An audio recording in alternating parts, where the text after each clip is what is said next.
2 minutes. 2 minutes of practice remaining.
Ladies and gentlemen, flash photography is not permitted during tournament competition. Brunswick, we are ready to begin competition. Bowlers, at the sound of the bell, you may begin your event. Good luck and have a great time out there.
All right, ladies and gentlemen, welcome back to Bowl TV. This is Matt Cannizzaro alongside Aaron Smith, and we are here live at the 2015 USBC Open Championships in El Paso, Texas. Welcome to the El Paso Convention Center, this great host of this year's event. We're here today to see Towne Country Lanes, and we already have a gift for Rob Milgrath, an eagle on the scoreboard. And perhaps that's a premonition of things to come. These guys always solid on the lanes, among the leaders early in the event, and it will be a great group for you to check out here and watch as you're getting your notes together, getting ready to go out and practice and head our way. So sit back and enjoy. We'll be here for all three games of today's team event, and we'll have all the news and notes for you along the way. Aaron Smith, welcome back. Thanks, Matt. I'm excited to be here. Another Sunday evening of bowling here on Bowl TV from the USBC Open Championships in El Paso, Texas. You already gave us a little bit of rundown. Get you the rosters here real quick. As we mentioned, the Towne and Country Lanes crew out of Heartland, Wisconsin. Robert Milgrath, Anthony Dake, first-time participant here. Kevin Brown, just saw Dave Gajewski, and Jerry Reamer make up a team that has finished in the top 60 the past 3 years. They've set the pace early on in team all events the past 2 years, and left here with the team lead in 2014 as well, so they certainly know how to set the pace early on. They're joined by Larry's at Quality Snacks. Also of Heartland, Alan Johnson leading off, followed by Steven Stone, Frank Hasselwander, Larry Willems, and Tim Rule. So there's a quick look at the lineup. A lot of years here at the Open Championships combined between these two teams, so we'll see them put that experience to use here on the 38-foot pattern used for the team event.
All right, just taking a quick look at the standings here in this regular team event.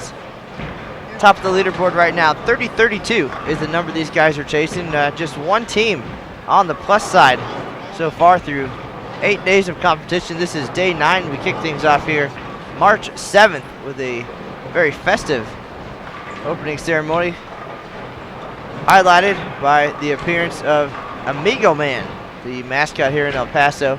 And we've had our steady flow of competition since March 7th. We'll be here until July 12th. 128 consecutive days of competition.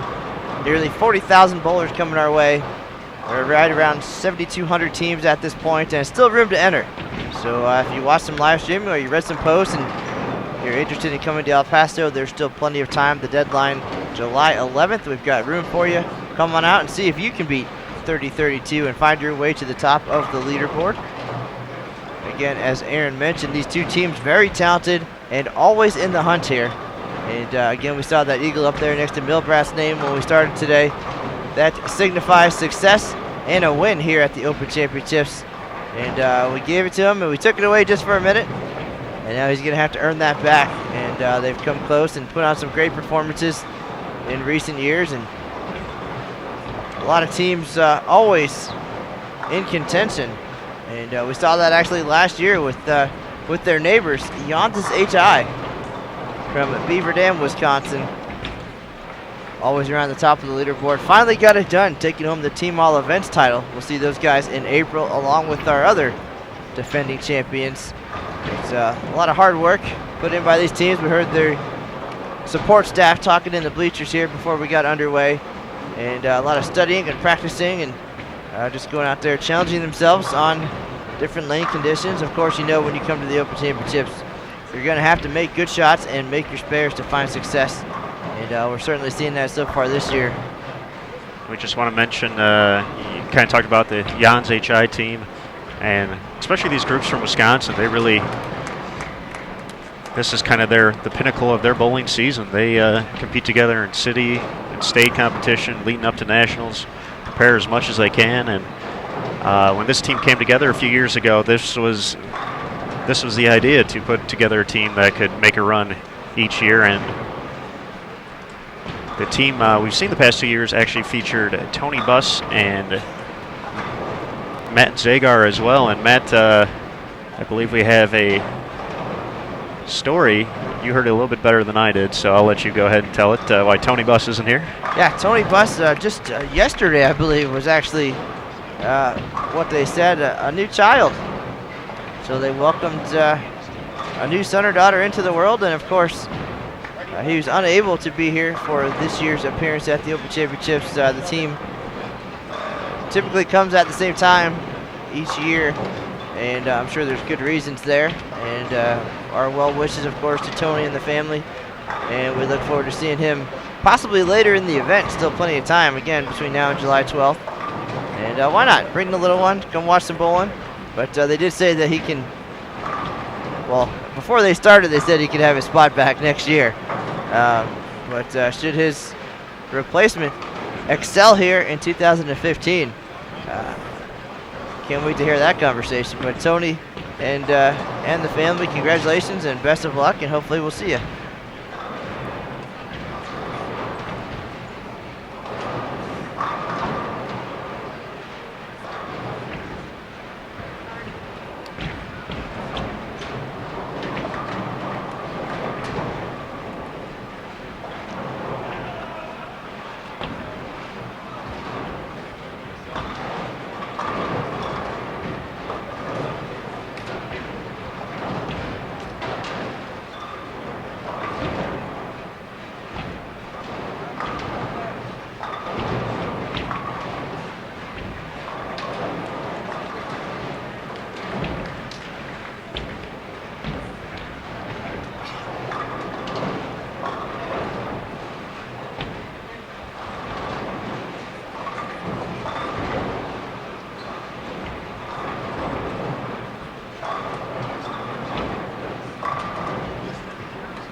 All right, Aaron Smith, I've gotten the word out via Facebook and Twitter So everybody who needs to know should know that we are live on the air here again.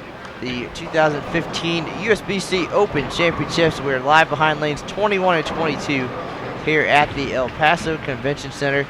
Towne Country Lanes and Larry's Quality Snacks getting it done here. 3 games of team events. If you're curious about the lane conditions they are facing tonight, you can visit bowl.com, find the Open Championships page, and there's a lane conditions link there. Some nice graphs put together by our lane crew, so you can take a look at what's what. And of course, since 2013, 2 different lane conditions here at the Open Championships, so you'll also see the doubles and singles pattern there. And hopefully that will answer all your questions about what the length is, what the pattern shape is, and of course, what the volume is. So if you have any questions throughout the broadcast, feel free to find us in the chat room. And no doubt another celebrity edition of the Open Championships chat. We look forward to all of our repeat visitors. And you also can find us on Facebook and Twitter, the Sport of Bowling USBC, or Matt Cannizzaro USBC on Facebook. We also have the official Open Championships and Women's Championships Facebook page, so a lot of great information on there. Been very busy on there today. And then you can find us on Twitter at USBC, at USBC Matt, and at USBC Aaron. So you can't say there's no way to get a hold of us, and we can't avoid you, because you can get us everywhere.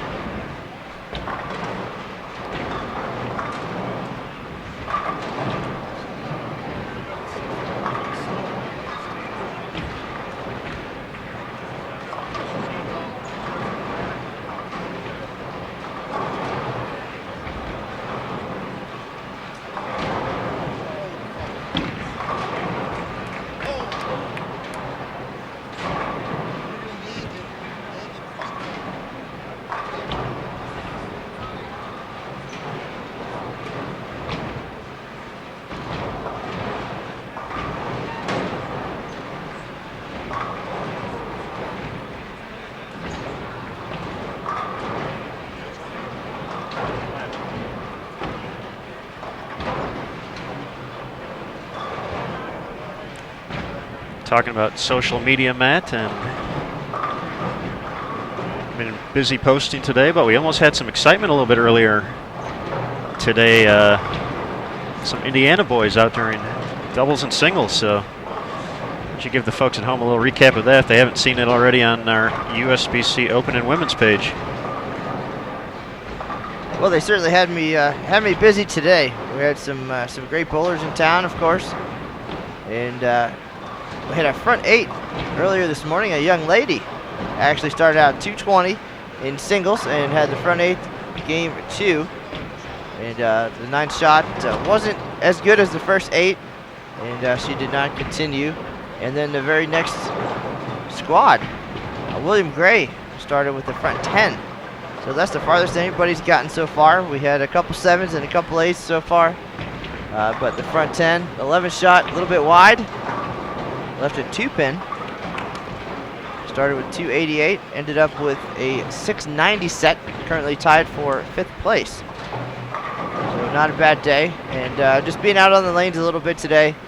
Got the camera out and got to see some folks and hear some things, and they certainly reiterated what we've heard so far, is that you certainly have to make good shots.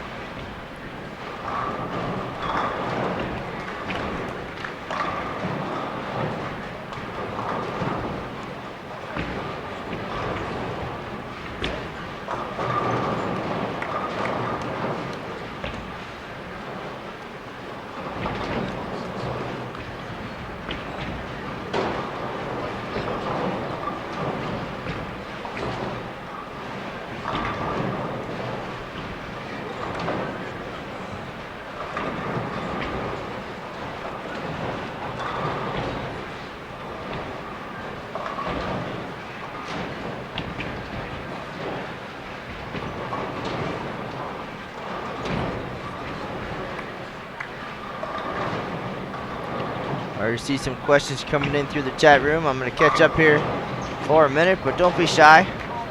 If we don't get to them, I'm sure the other folks in the chat room will be glad to offer their thoughts.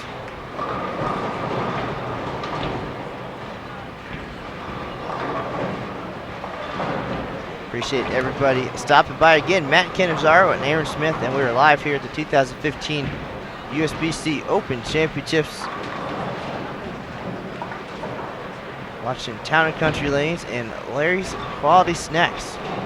Right now on lane 22, Rob Milbrath still looking for his first strike here in 2015. And there it is. All he had to do is get him in the spotlight there for a second. Exactly, I had to call him out. Rob delivered. So you realize you'll have to do that for everybody now from here on out. So, so when Jerry gets up, you'll have to, Jerry and Frank. It's up to you, Cannizzaro.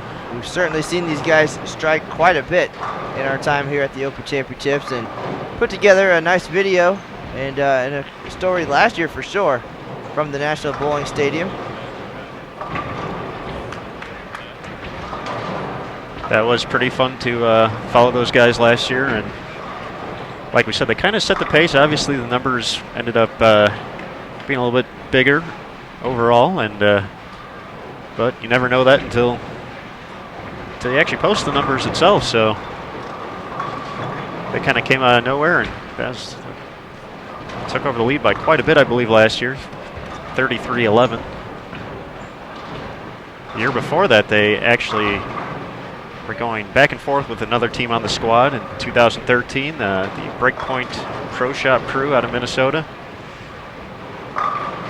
Put up 33-28, fell a little bit short, and came back the next day motivated by that to take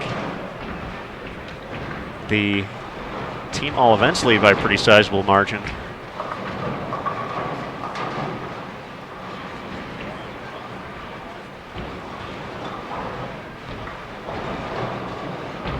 All right, Aaron, so perfect opportunity to answer a couple questions in the chat room. I'm going to fire them off here. First question was about the third camera, the down lane shot. Really, the intention was just to have it showing the pins. And unfortunately, our new setup here and the advancement of technology has actually taken that away from us. So we'll be going with the two camera shot for this year. And then, of course, our goal to stay on the cutting edge of technology.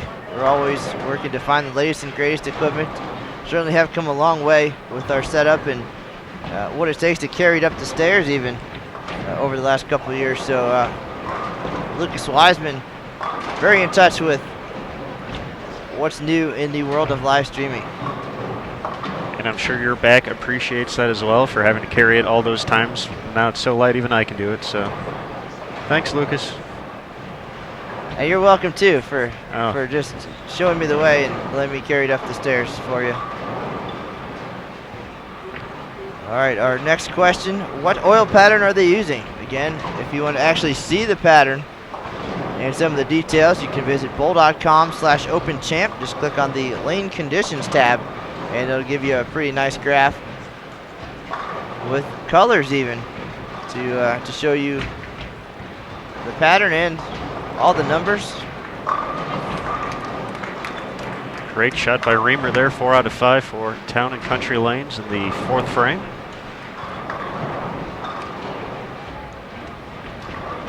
All right, and our final question. Norm Duke. Is Norm Duke eligible to bowl the event, and is he going to be here? Well, based on our professional bowler rules, and Norm's finished in the points list during the 2014 season, he actually would be eligible. And I've heard some rumors that he might come our way, and we'll certainly get the word out. I don't know that he's ever bowled this event. We'd have to check and see. He was a champion in the PBA at a very young age and possibly never eligible for the Open Championship. So that could be one of the most interesting debuts we've seen. So we'll certainly know more about that as the event progresses. It's tough to be a rookie when you're in your 50s, but Norm could pull it off. Nothing like the butterflies walking down center aisle, even talking about it sometimes when we're on a tour. But, that's usually the moment that the folks remember, and that's what gets you, is marching out for the first time and looking around and seeing the bright lights and the stands filled with friends and family.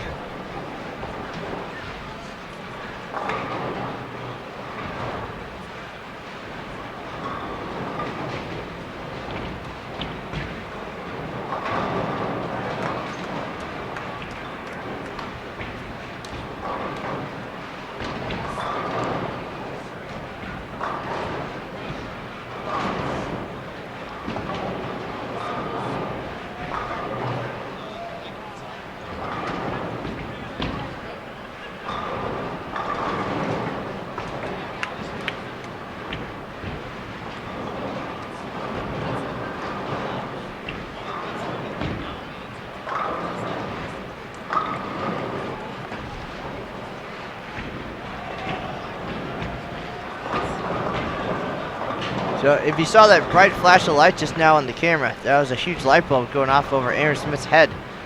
Just gave him a brilliant idea. He said in an instant message here that perhaps one of his childhood idols, Eugene McCune, does not know that he is eligible for the Open Championships this year. So told Aaron to use this opportunity to recruit Mr. McCune along with his other heroes, Kenny Parks, Amigo Man, and Keith Stone. So an opportunity to have a dream team of sorts there, and that certainly would make the live stream schedule, Mr. Smith. Best day ever. It's up there. That would be all right.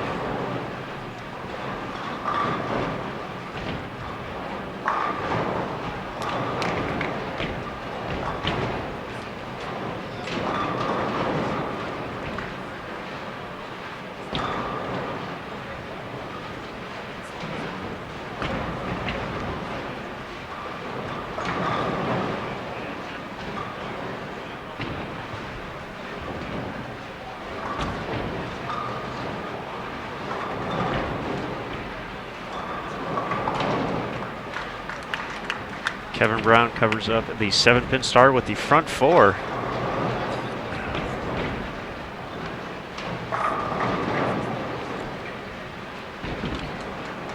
One of the new additions to the Towne Country crew.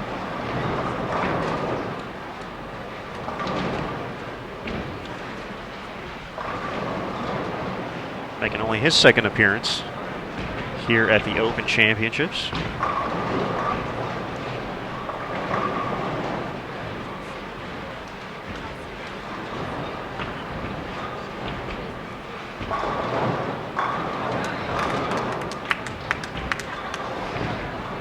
And if you're just tuning in for the first time ever, possibly, or first time this year, this is our second broadcast of the year. First one is archived on our YouTube channel, youtube.com/BowlTV. Remember to subscribe so you're not left out when there's an exciting bowling event coming up.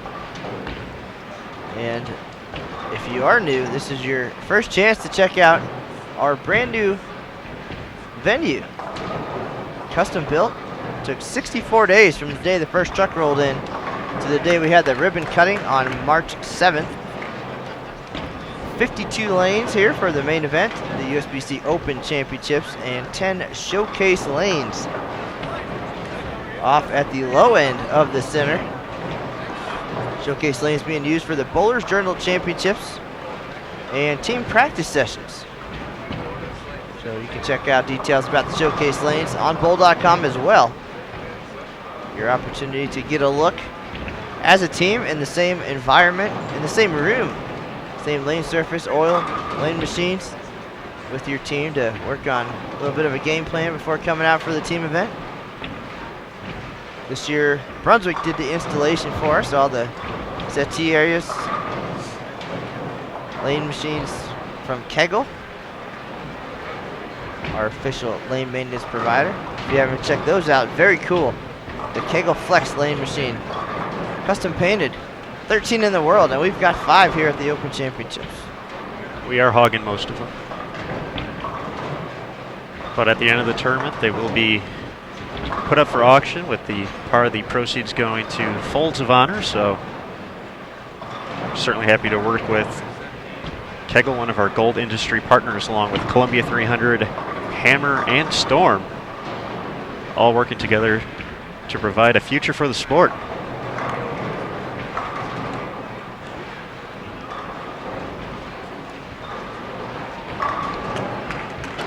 And Matt Cannizzaro might be predicting the future here. Rob Milbrath 3 in a row after calling him out. Sometimes that's all it takes. If you know the folks at home are watching, tuning in, expecting to see strikes. You don't want to let your fans down.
So far, Dave is 3 for 3 on 3 610s on lane 22.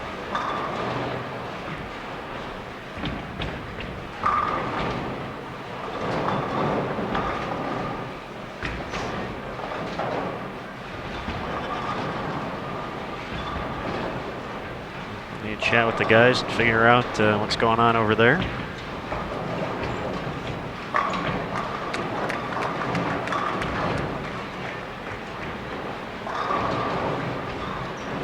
Takes care of the spare this time. Dave had a big set in singles last year. 7:54, I want to say, to finish up his 2014 event.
All right, Aaron, looks like we're finally caught up on everything here, social media wise, and getting set.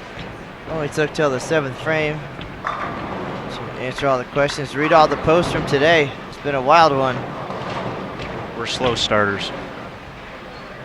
Haven't had my coffee yet.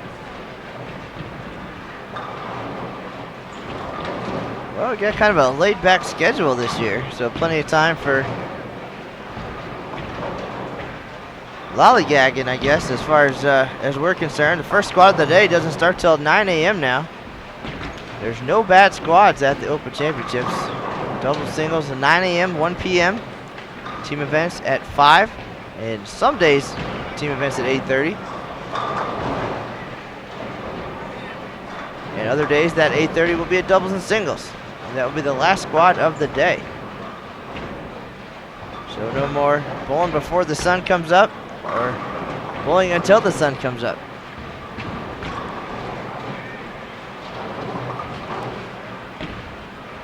So it gives you a little bit more time to enjoy all that El Paso has to offer.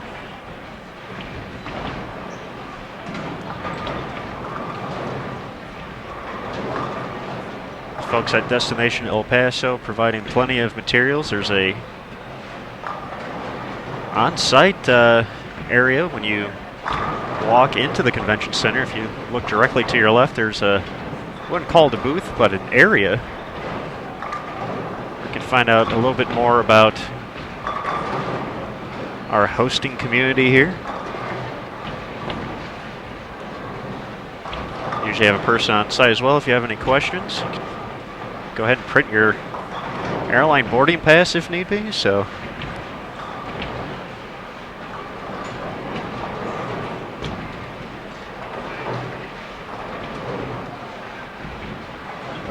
Aaron, a nice crowd in the chat room today. It's been pretty good so far through 2 broadcasts. We're almost 600 right now. And I think the new schedule is working well for folks who want to watch. You know, the last couple of years out in Reno, obviously pretty late on the East Coast at times, and now we're here in the Mountain Time Zone. Doesn't happen very often. it's only the 5th time ever, right? Salt Lake City, 1996. Albuquerque, 2000 and 2008. And Billings, Montana in 2002. So yeah, number 5. Not too late, not too early anyway. And we appreciate everybody stopping by, at least to take a look at Towne Country Lanes and Larry's Quality Snacks. Some celebrities, John Burkett bowling a lot these days. Former Major League Baseball pitcher. Headed out to the PBA Senior Tour. Looks like the youngster, Natalie Savant. Natalie striking summer stopping in tonight. Thomas Masate, talked to him a couple of years ago. And they took the doubles lead.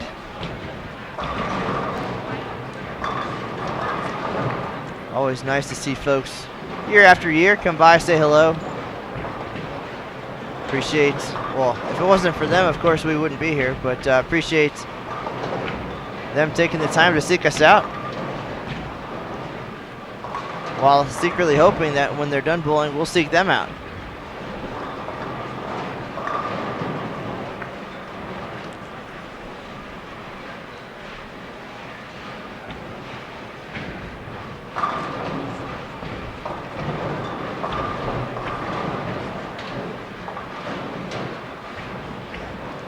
Greg Zika, 2-time titleist, checking in, taking notes, I'm sure. Always a contender, the very talented Fox Bowl group.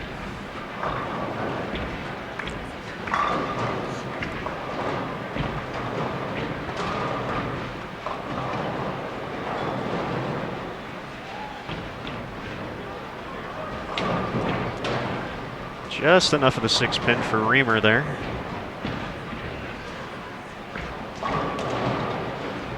Aaron, I remember one of my favorite stories at the National Bowling Stadium in recent years. There's a group of bowlers down on the high end, right around 61, 62, 63, 64. And they were not having the best time. And they said, nobody ever bowls well down here. And Greg Zika's doubles partner happened to be standing next to me, watching, and he said, wait a minute, I won a doubles title on that pair back in 2001. For some reason, I just found that awfully amusing. LOL, Matt. Bobby Udseth, of course, working here this year at the Bowlers Journal Championships, presented by USBC over on the Showcase Lanes. Used to have his Eagle with him. I believe it was on its way here and it's lost in transit. That's what he gets for not using Bowling Ball Express to get his stuff to the El Paso Convention Center, folks. Write that down. If you must ship your Eagles, ship Bowling Ball Express. Bowling Ball Express. Find all the guidelines on the Open Championships page. It's really convenient. I believe this year you can actually pick up your bowling balls at BBE and get them in a locker without actually picking up your feet. That's how close everything is and convenient. The youngster, Anthony Dake, 5 in a row. No first-time jitters for the youngster out of Wisconsin.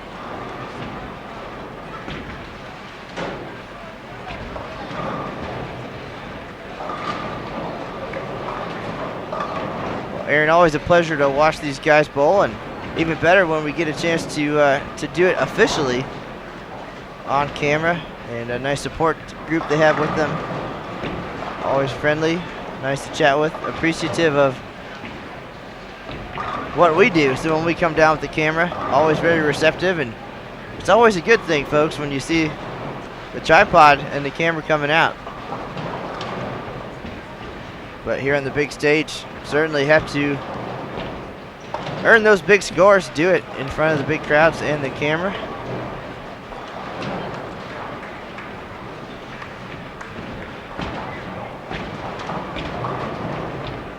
Although I guess it depends on who you ask. Some folks see us come out there and think it's for a black cloud. I've been called worse. But we certainly, as you just mentioned, we come out there because something special is happening, and we hope to get it on camera. Because how cool would that be to have that on camera? If you haven't purchased the video online, I know a lot of folks enjoy doing that and getting to watch that with their buddies. And I did that for the first time actually last year. That was it was a good laugh more than anything else because, well, if you watch this bowl, you'd understand. But yeah, certainly cool to have some of those moments captured. That's why we're here.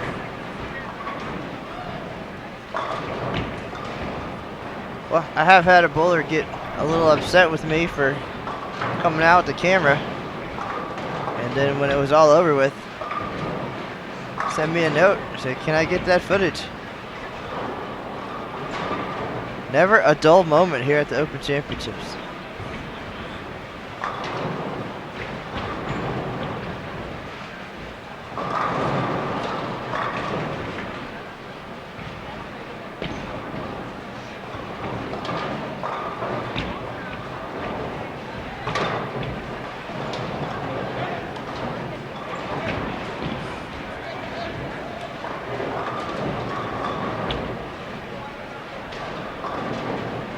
So game one winding down here on our 5 p.m. team event.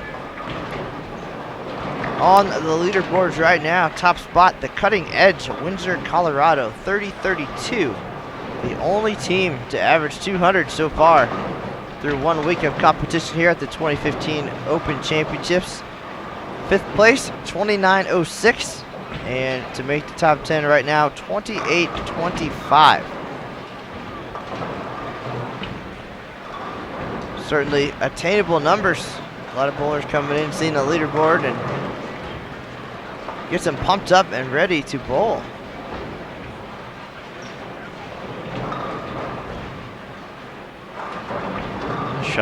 Shot making and team communication, always a premium here. Possibly even more so here in 2015 at the El Paso Convention Center.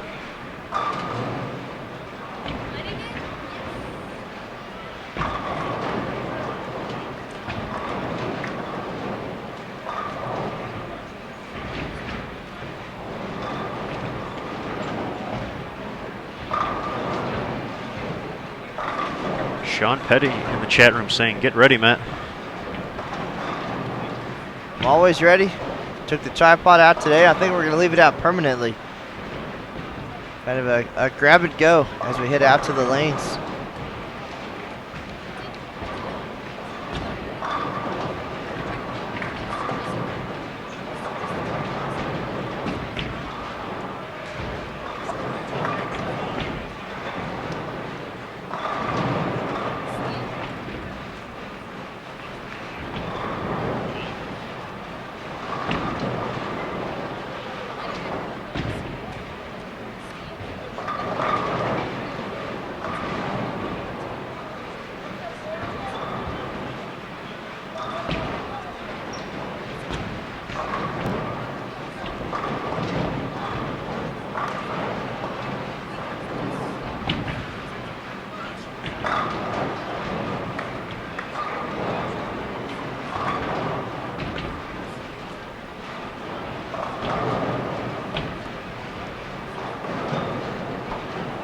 As we get ready to watch the final two frames here, good question in the chat room. How do you select the teams to go on the live stream?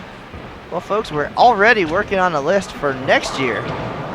As the teams come through, we keep an eye on who comes through and when, and we get them down on the long list, and we'll have that list running throughout the event just to get an idea. A lot of teams like to come the same time of year, so that makes it a little bit easier. And once we compile what ends up being a ginormous list between now and July, we'll of course add on our 2015 champions and any other noteworthy folks that we'd like to show.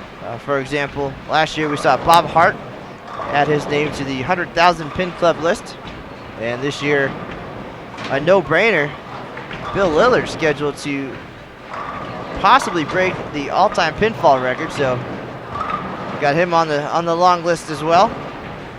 And then once we have all of that compiled, as teams start to register for next year and get their rosters in and get all their info and their squad times finalized, we go through that list and we put down when everybody's bowling, and then we sort it by date order, and we eliminate any conflicts we might have with other events, USBC Queens, Intercollegiate Team and Singles Championships, NCAA events, anything else Lucas Wiseman might be on the road for.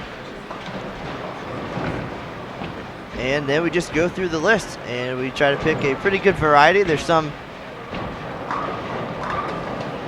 who we'd probably never hear the end from the fans if we didn't show.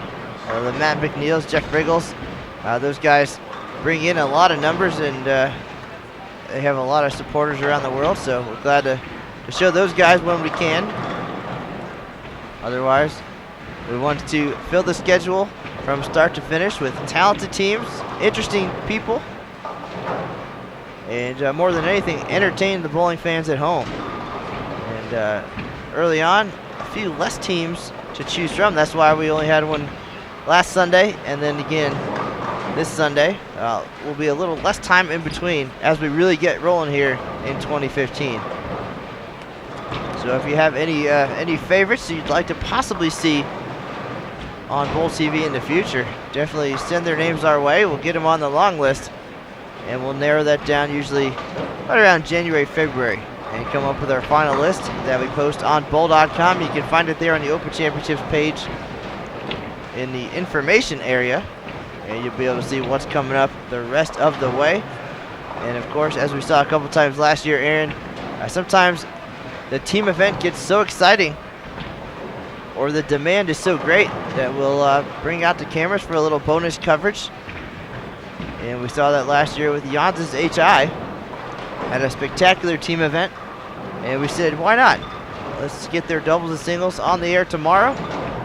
And we did. And they ran away with Team All Events, put on a great show. So there's always that possibility. But right now, the 10th frame coming right up here for our two featured teams today. We're behind lanes 21 and 22 here at the El Paso Convention Center. And Matt, you mentioned it, talking about how we put together the live stream, talking about other events, and the ITC and ISC sectionals took place this weekend, and as much of the bowling community has probably heard, we just want to send the best out to the Indiana Tech team, who was part of that bus crash. Obviously, we hope for the best. Sounds like most of them are doing all right. We certainly hope for them for full recovery and to be back at it next year.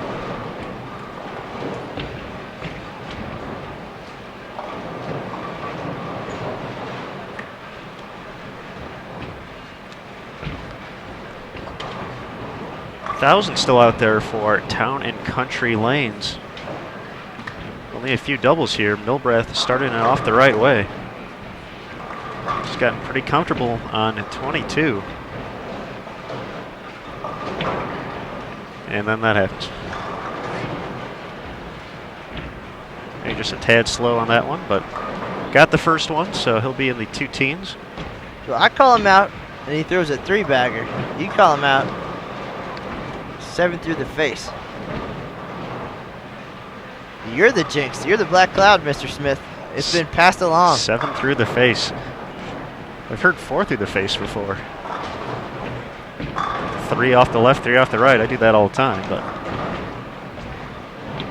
And you'll get the chance to do that in just a few days. Few days. Holy cow, it's a month. The Employee League coming up. Oh, that. Oh, that.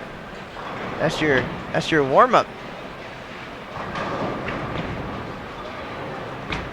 Thought you were talking the big show. Do you want me to call attention to that? I certainly will. You're going to be plenty busy that day. You got Don Ellis, 65th appearance, defending team champs, Artistic Expressions 1, Derek Oaf and his crew. I'll be the least of your worries that day, I promise. Well, I appreciate you taking that day off. Glad to. We'll do that anytime.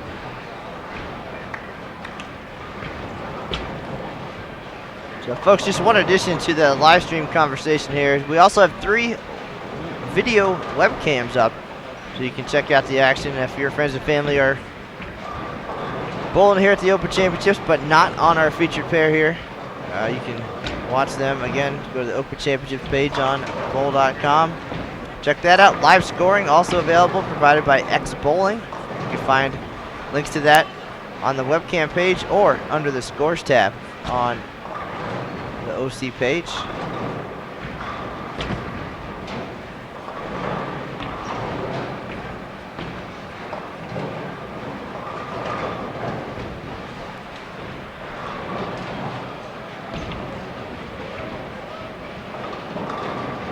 And we have not had a perfect game so far in 2015. This is day number 9.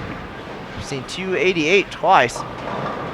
One with the front 10 and one with a shot at 290.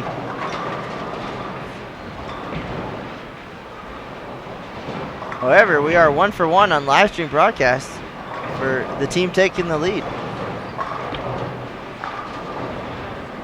So last week it was AMFCO 1, Chula Vista, California, 29-36 to grab the top spot.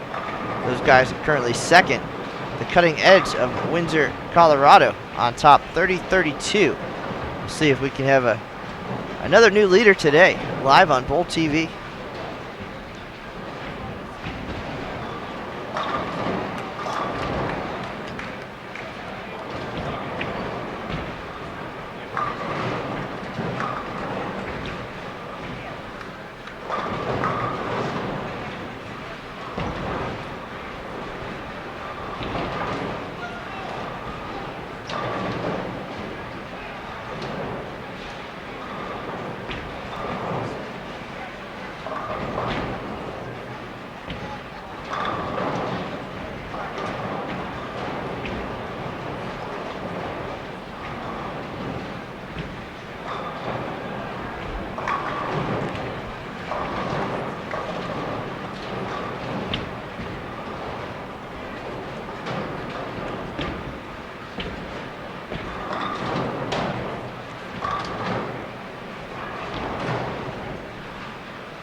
989 still out there for Towne and Country Lanes.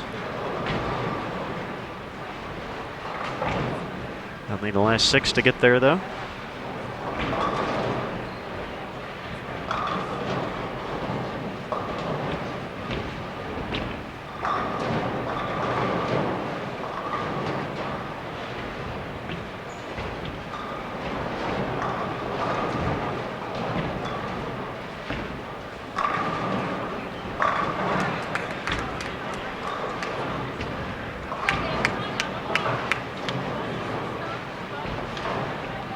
Dave gets his first strike on the right lane there.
Just overheard Rod Milbrath talking to one of the folks in the crowd here. And back in 2013, Tony Buss started off a little slow and ended up leading the way for this Towne and Country Lanes team. And Dave just said he hopes he gets to have that same opportunity after 163.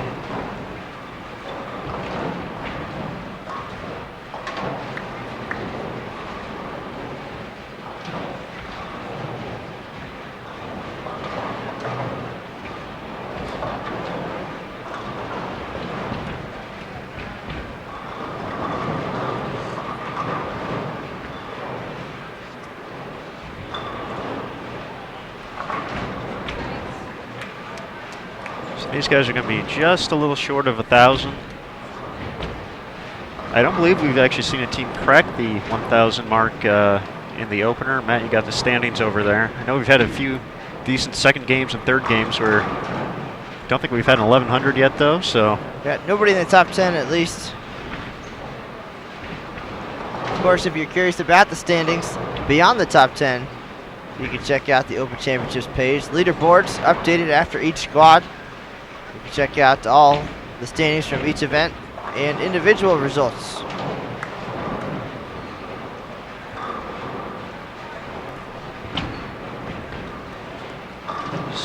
So this, as I mentioned, seen a few teams kind of have a nice first game and then struggle in the second, and vice versa.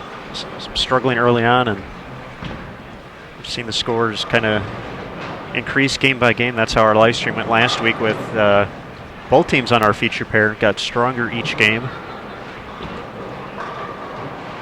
I know we had former PBA standout Curtis Odom and Jason Narlock here the past 2 days. They started off just a tad under 1,000. I think they went like 997. Then the scores came down a little bit the following game.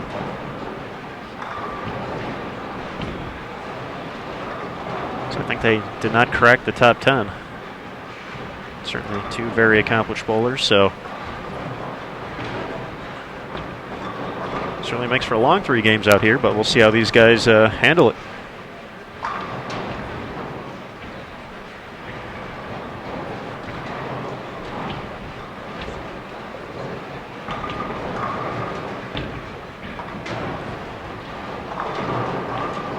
So 972 for Towne Country Lanes. Larry's Quality Snacks, 862.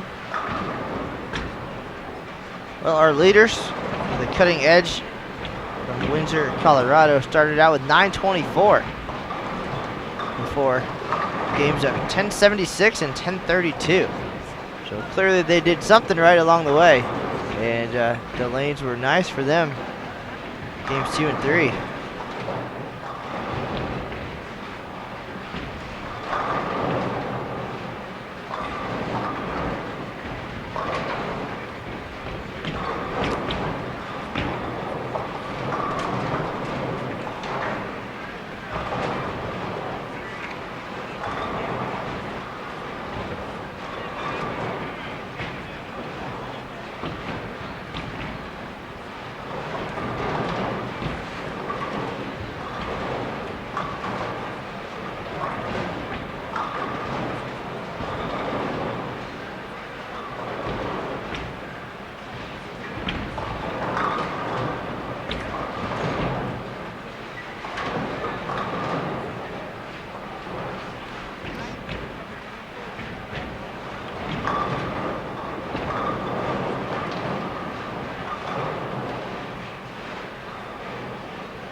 Kevin Brown starting off with a strike. Start with the front four last game.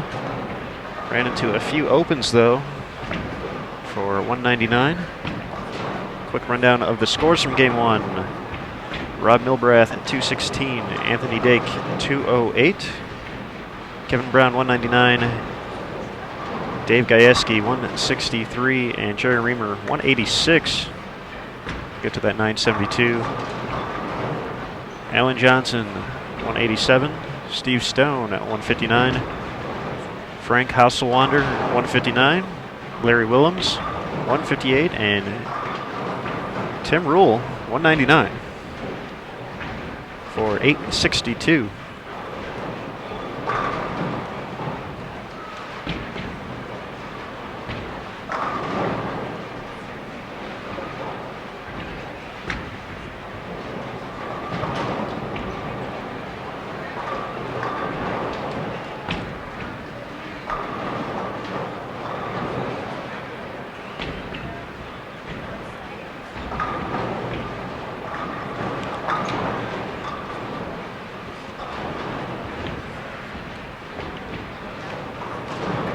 Gajewski trying to steal the 3-6-10 from Zeke Bate here.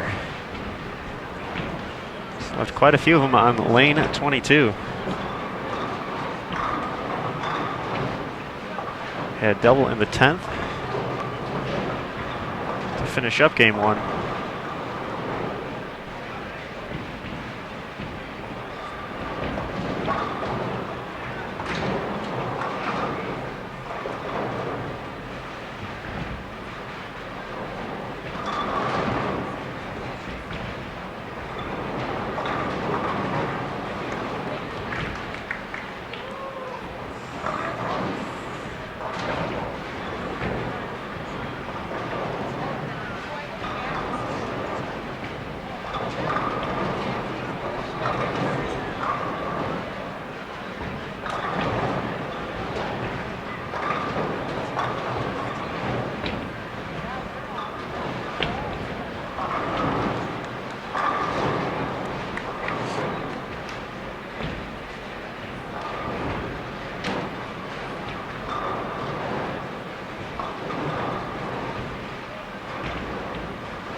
Kevin Johnson got that one back from way downtown.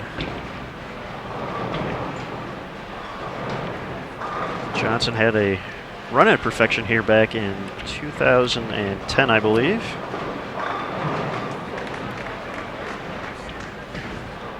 Finished with a 299 in his doubles event in 2010 at the National Bowling Stadium. Finished with a 749 series.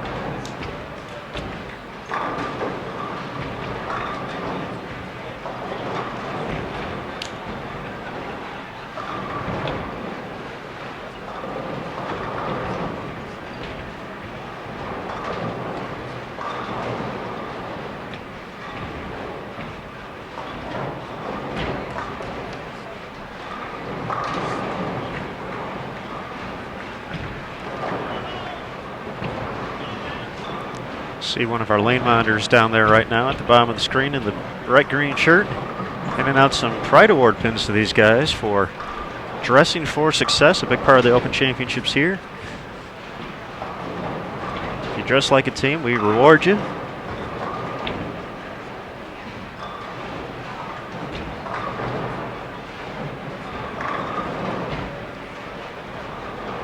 We know these guys, in fact, hoping to get their picture taken when it's all said and done.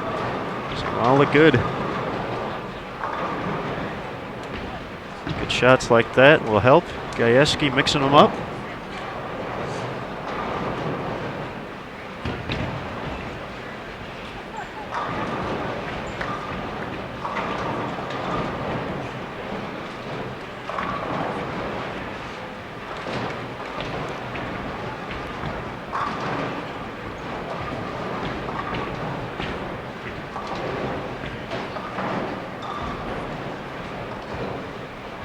Things going very well here early after a little bit of a slow start in game one.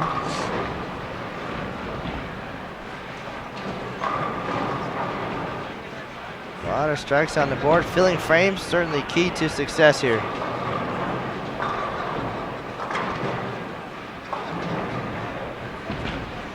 Reamer tickles the two for the perfect second frame for Towne Country Lanes. It's a Lucas Wiseman quote. I'm sure Lucas is tuned in, making sure we're behaving ourselves. So.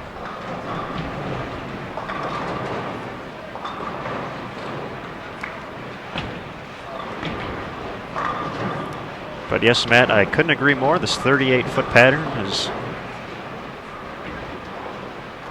certainly been a bit challenging so far for folks who've been out here for the first week, and spare shooting at a premium. Don't want to give away too many frames. Heard a few folks talk about Nicholas Jays in the chat room when they won back in 2012 in Baton Rouge. I believe they only had 8 open frames total over their 3 games. So when you do that and don't let the don't give away too many frames and take advantage of the doubles and 3-baggers when you get them, you just never know.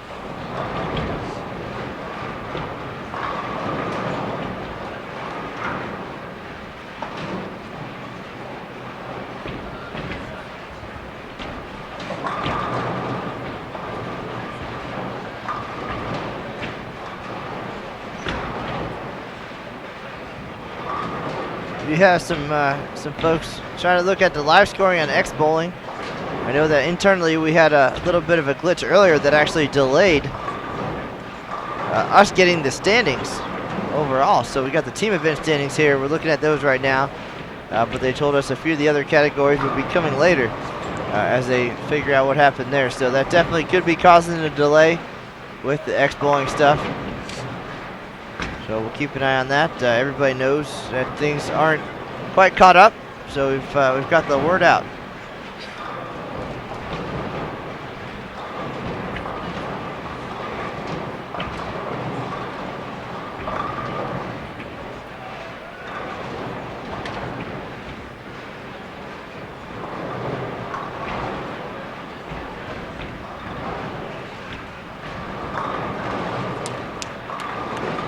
Just a note, folks, this event kicked off March 7th, and we're here until July 12th, so barely underway.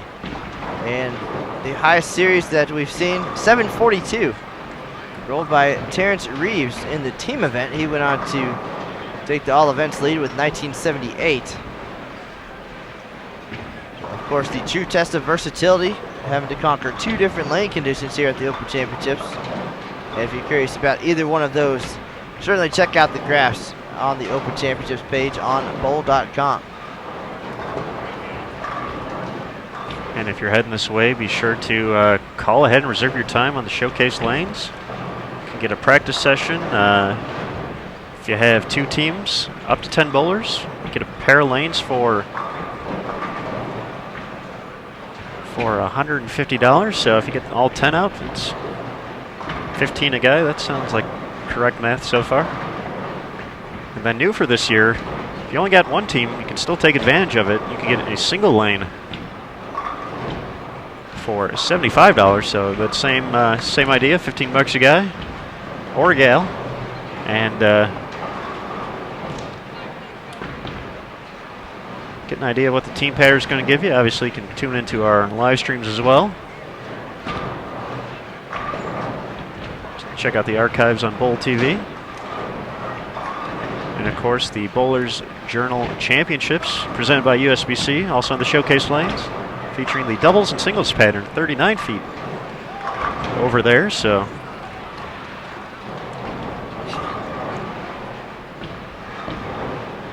certainly some opportunities to get comfortable here in the convention center setting. There we go.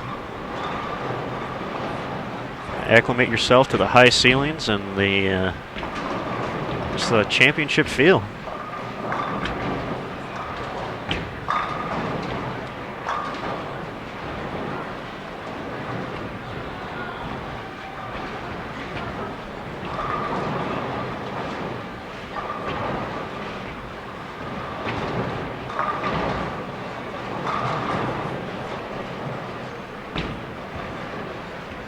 Still seeing a lot of good questions in the chat room, so we appreciate that, all the support and all the inquiries. Certainly good to have the right information out there.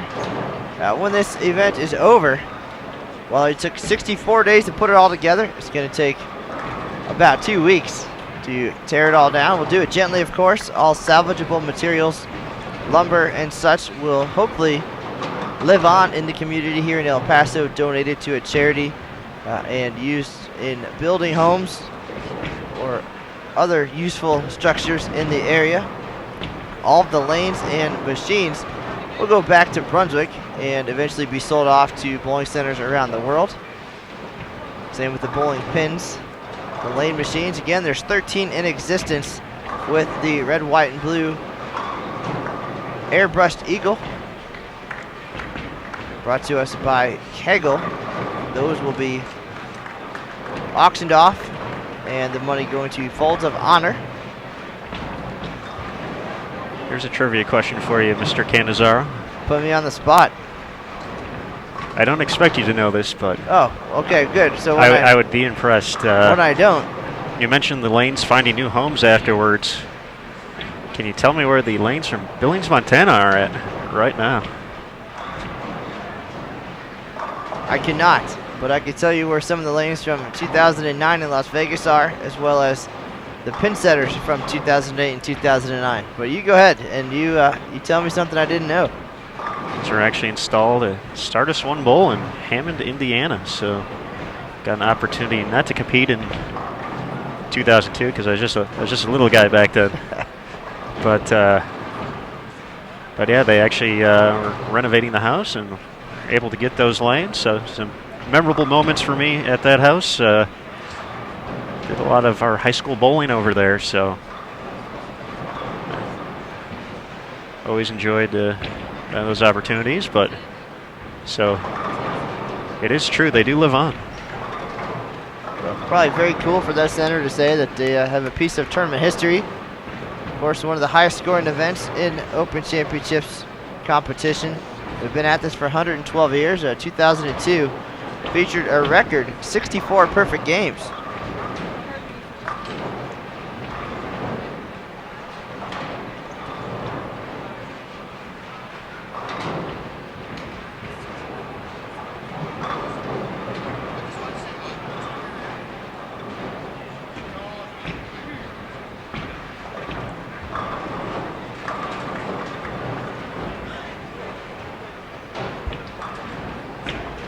So of course, while we're up here, far up into the bleachers, a lot of questions are going to be about what balls these guys are throwing and what layouts, and most of the players, I think, that we'll see in our featured pairs are more than willing to share some of their information, and typically when we have the opportunity, we'll ask them what's what strategy-wise, equipment-wise, but way back here, hard to tell what's going on, but feel free to track them down on social media later, get the recap.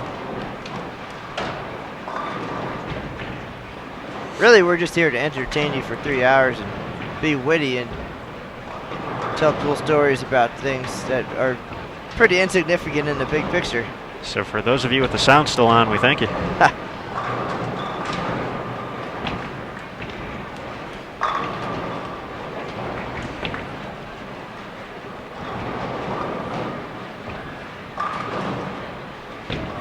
And for everybody watching now, if you want to stump your friends, say how many lanes are inside the venue here in El Paso. Well, you can see 62. Actually the biggest build in tournament history as far as number of lanes. 52 for the main event, 10 showcase lanes. The actual answer is 63 and a half. We have one lane hidden secretly between a couple of walls. That's where the lane crew sets the oil machines down and gets them primed and ready to perform here on the main stage. Takes about 30 minutes to oil all 52 lanes for competition prior to each event, so certainly have to move those 5 machines quickly up and down the bowling center to get things done and on time. And of course the stub lane, part of the photo area back in the squad room. So that's the half lane that we mentioned. So tell all your friends. Most will say 62. The most we've had before for competition 60 in Las Vegas in 2009 and Albuquerque in 2008. We had 48 and 12.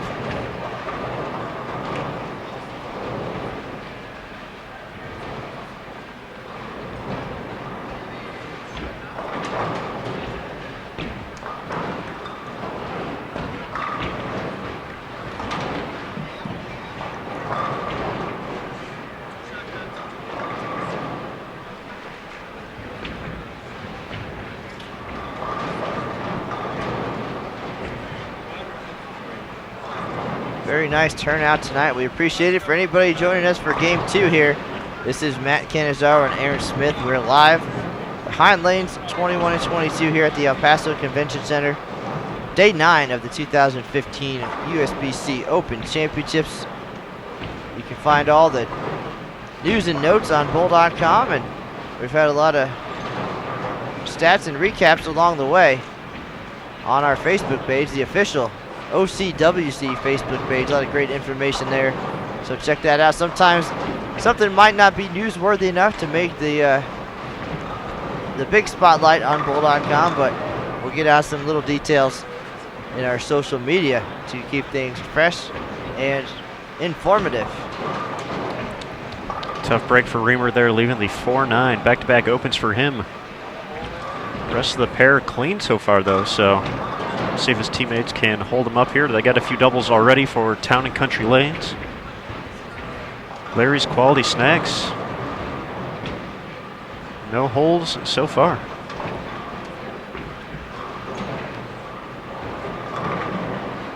Matt, every time you hear Larry's quality snacks, does that make you hungry? A little bit. I mean, who doesn't like a tasty snack every once in a while?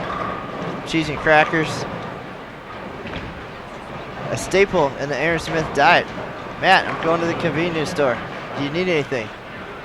I'm okay. Aaron comes back. A brisk iced tea and some cheese and crackers.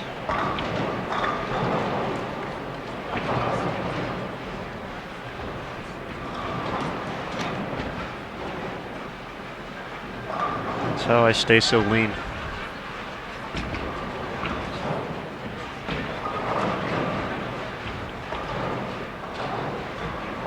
Stepping up on 21, Steven Stone looking for a three-bagger. There's a few things fall at the 4, none of them get him though.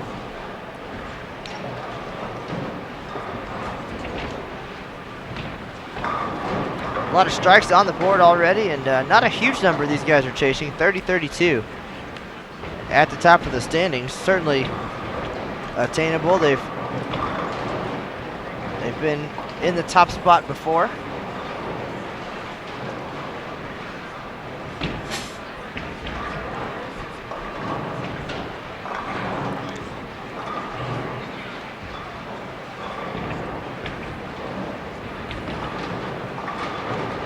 Just want to take a second to start talking about Larry's Quality Snacks and Tasty Treats and all that fun stuff. Just that these guys have made a lot of appearances here as an overall team. Alan Johnson is the youngster in tournament experience with 17 years. Or this is his 18th, excuse me. Steven Stone making his 44th appearance. Got Frank Hasselwander up there right now. This is tournament 35. He got a plaque.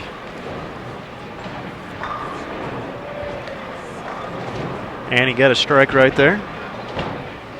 Coming up next, Larry Willems, number 46. He's knocking on the door for 50 in just a few years here. And Tim Rule, his 38th Open Championships appearance.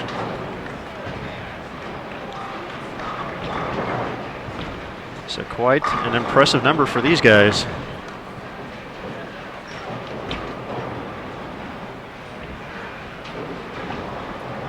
As far as participation.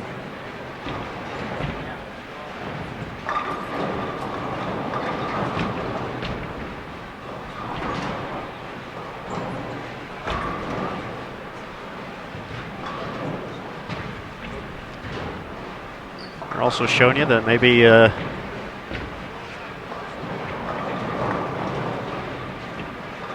maybe having a little bit simpler game this year. Not necessarily a bad thing. A lot of these guys, lower rev rates, lower ball speed, but keeping the ball in play and covering the spares, and it's certainly going to add up quickly.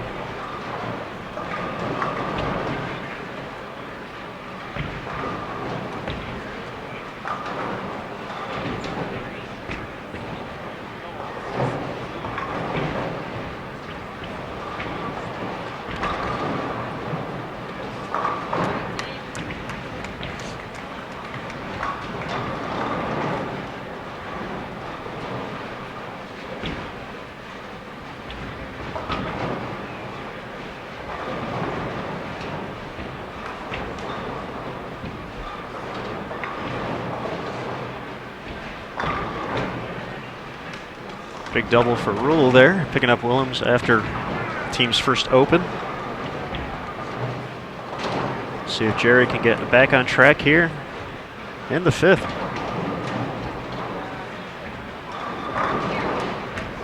Great shot from Reamer.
Alright, so cruising along here, game 2. I looked down for a minute, and we're already in the 6th frame. A lot of strikes on the board. A couple of holes, though.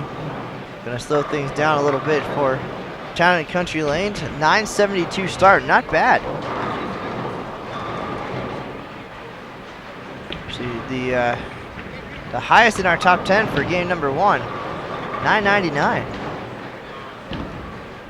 So that 972, at least for the top 10. Our second highest opening game.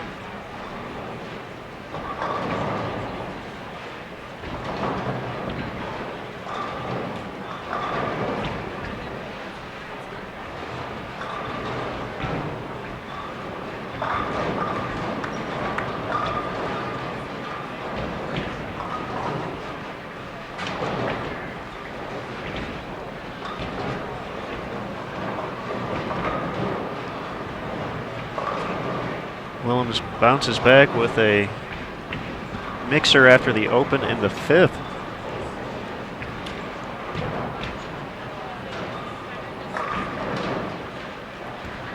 So far here in game 2, the tournament veterans showing the youngsters how it's done.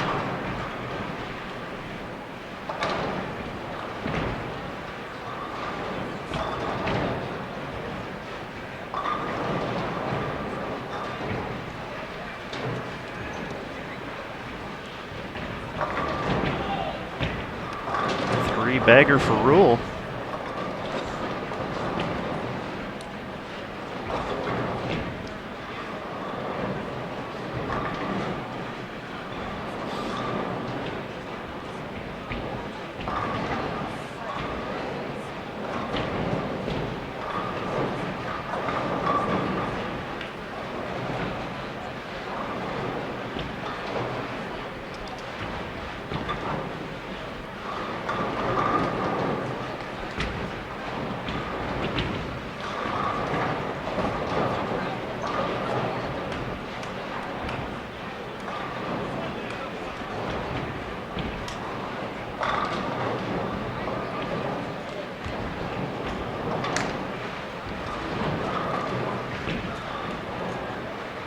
Milbrath continues to look comfortable out there.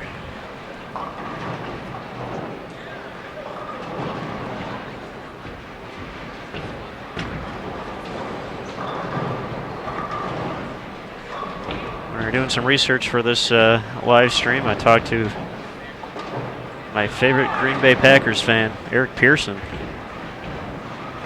making sure we had all the names correct and getting all the Wisconsin dialect down. And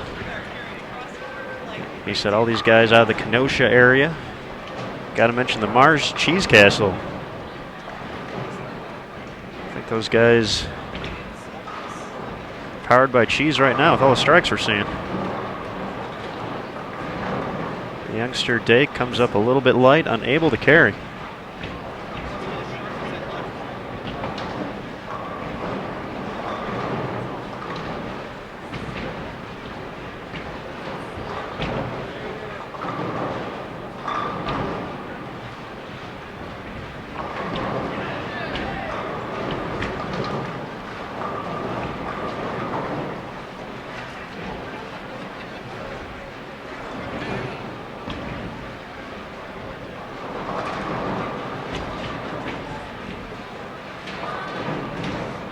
Looking around the house, just a couple of decent scores. So we'll certainly have some things to look at. Looks like we got a front 8 down on 39 and 40.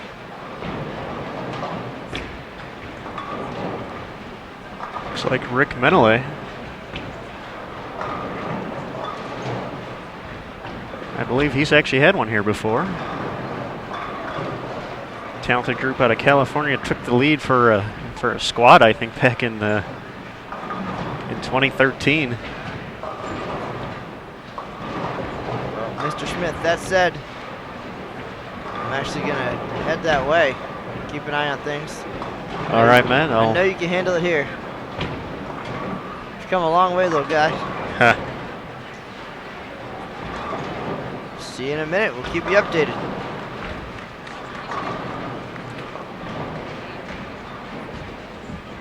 All right, we'll do our best to keep you updated too as Matt Cannizzaro makes it out to lanes 39 and 40.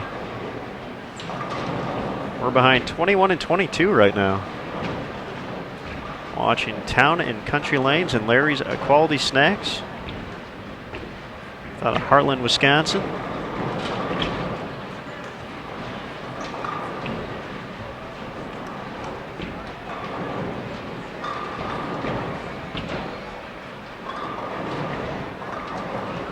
Only one open so far for Larry's Quality Snacks. Gajewski possibly staring down the 5th open so far in this game for Towne and Country. Classic style of Tim Rule makes it 4 in a row.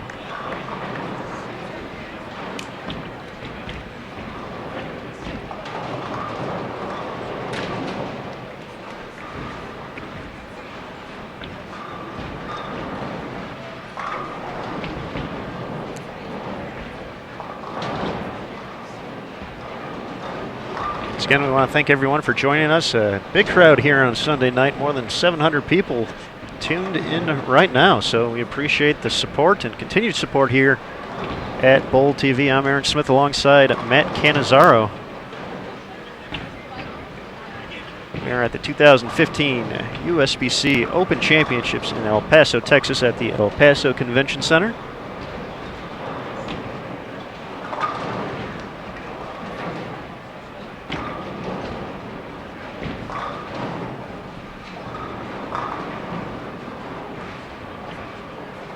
Right now, Robert Milbrath looking for 5 in a row on 21.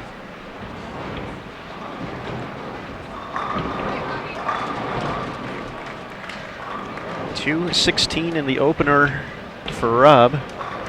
He was high on the pair. Towne and Country's .972 opener.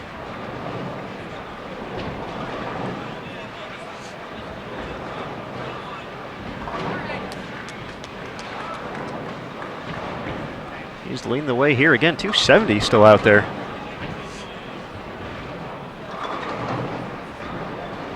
.30-32, the score on top of regular team so far in the less than 10 days we've been going in 2015. So these guys certainly on track to make a run at that, both teams.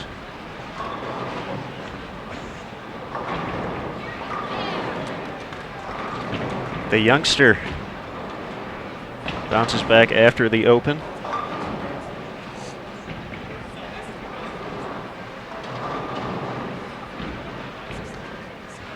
Got a great crowd right now.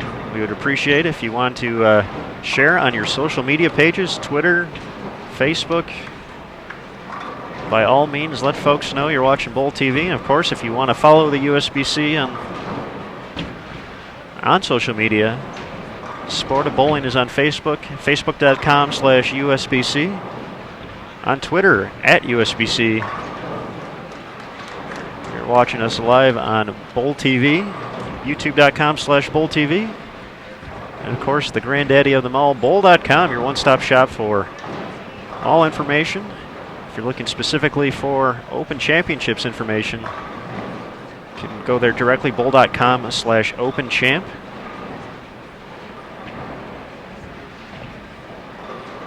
Or if you click on the Tournaments tab up at the top, you can check out Open Championships. Of course, Women's Championships and Mixed coming up in Rio, Nevada in less than a month.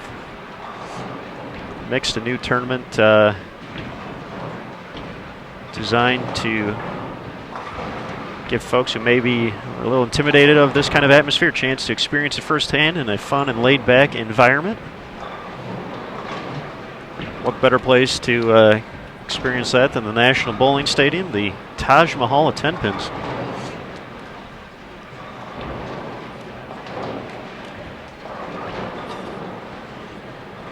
It looks like Rick's run of strikes ended at 8.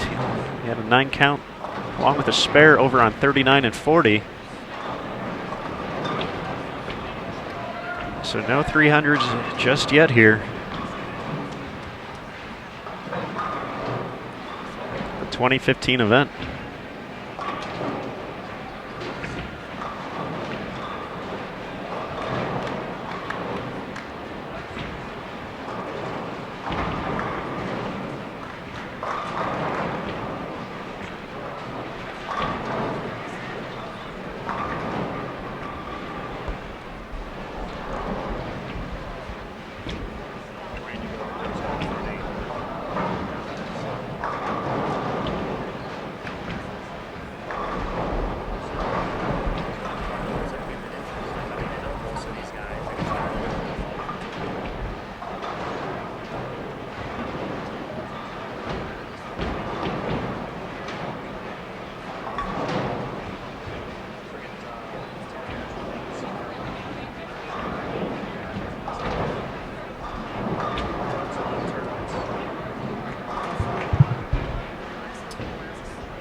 Looking for 5 in a row here in 22, gets it.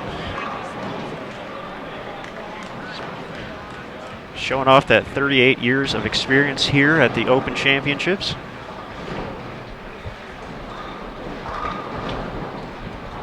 A few opens in the 8th for Larry's Quality Snacks. Still in nice shape to throw a decent number here.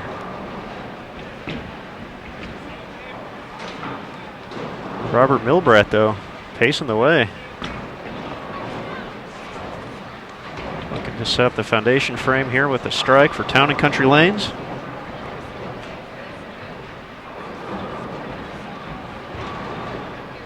Asking for it to get up the hill, comes up a little bit short, leaves the bucket.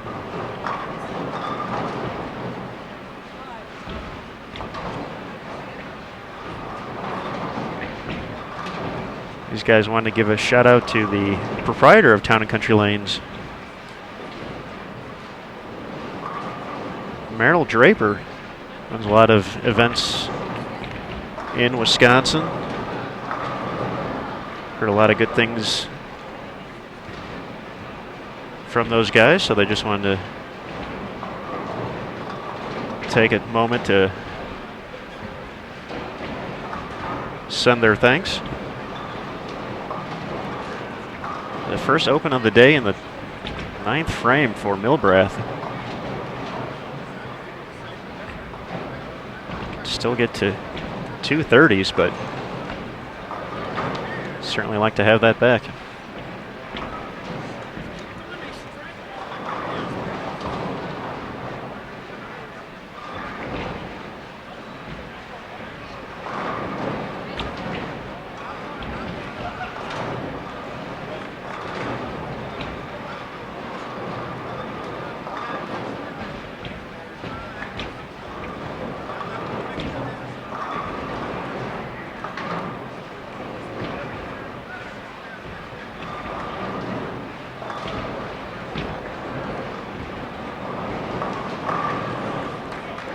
Because my Twitter feed is now blowing up, courtesy of Lucas Wiseman. Thanks for joining us today, Lucas. Larry's Quality Snacks. There you go.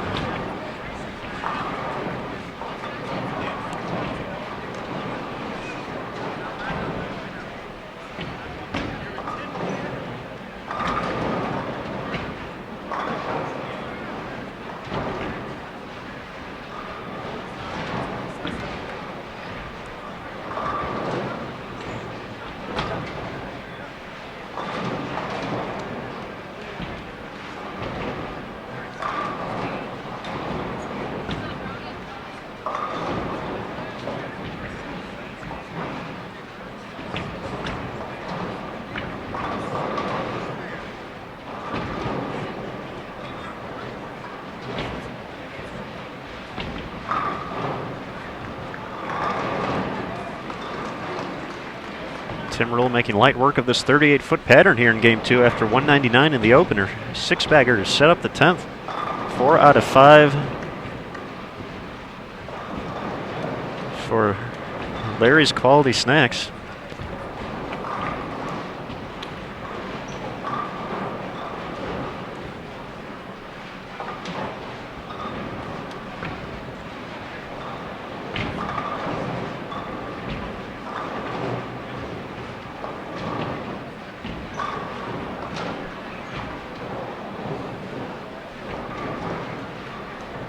Still have 1,100 plus out there.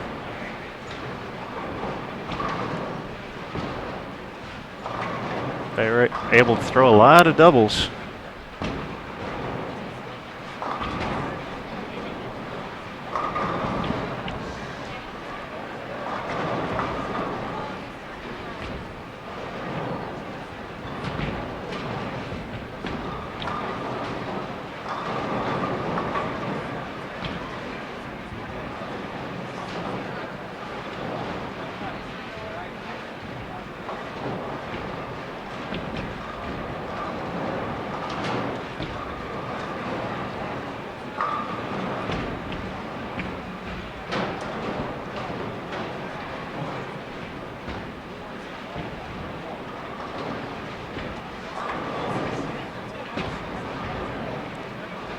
To respot the 10 pin here for Dave.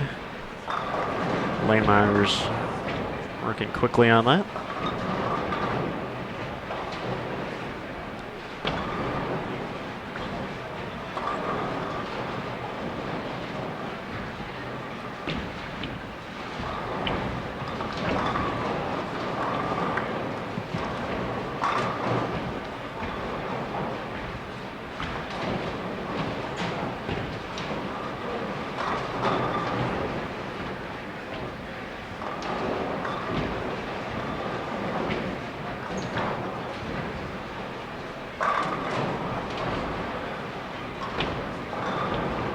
Matt Cannizzaro is back to join us for the 10th frame.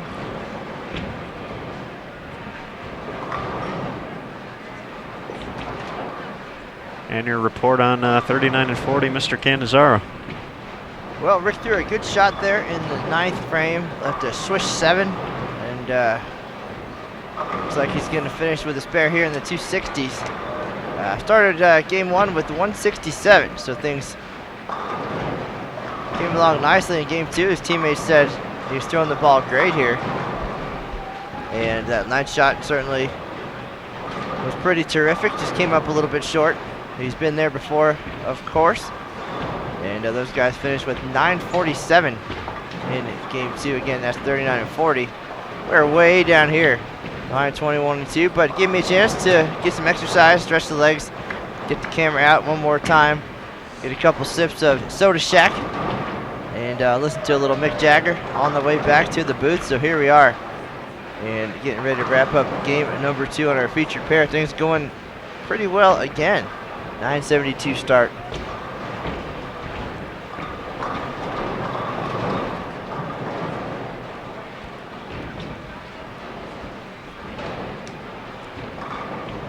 Last shot in game 2 for Rob Milbrath.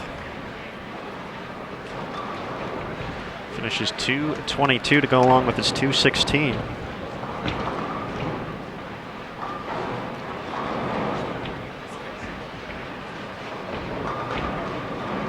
Probably not the finish Rob was looking for after the way that game started. Might be experiencing a little bit of transition out there, talking to Jerry Reamer a little bit right now about what he's seeing.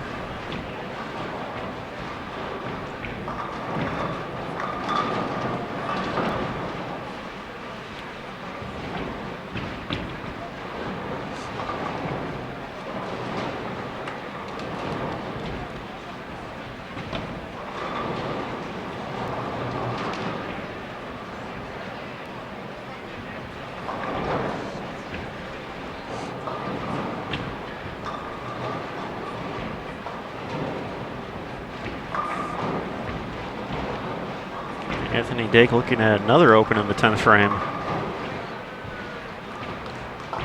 Working on a few strikes. Had the same thing happen in game number 1. Finish up at 208.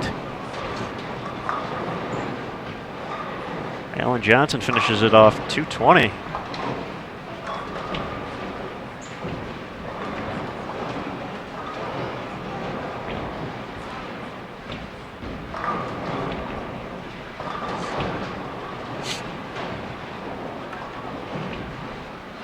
See if Steven Stone can keep it going for Larry's Quality Snacks.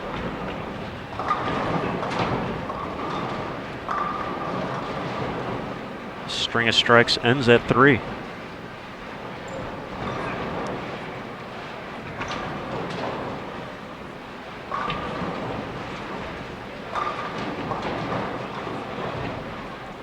Pins keep falling for Brown, but not enough. The ever popular 1-7 washout.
All 3 in the 10th for Gajewski to finish up at 187.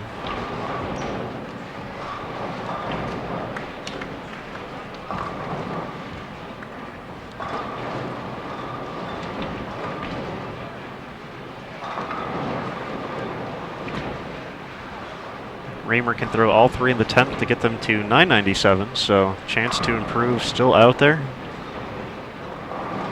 Needs his first one though for Towne Country Lanes. Great shot to kick it off there. It's bounced back nicely after a few opens early on.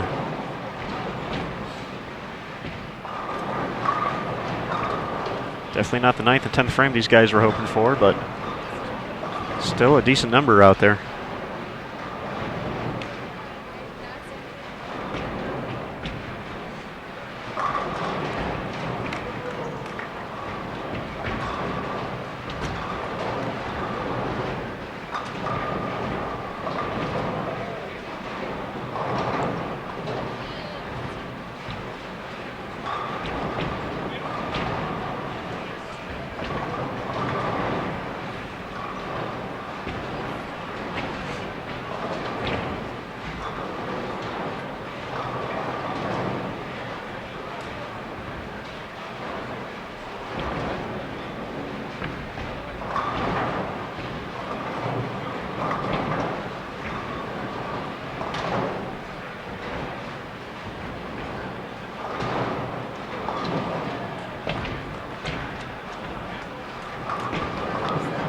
Reamer finishes up 203 for 986.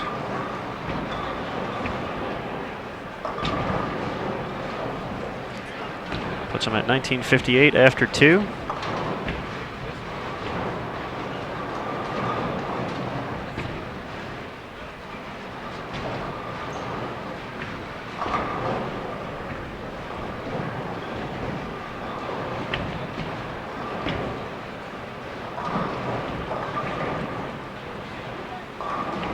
$10.80 still out there for Larry's Quality Snacks.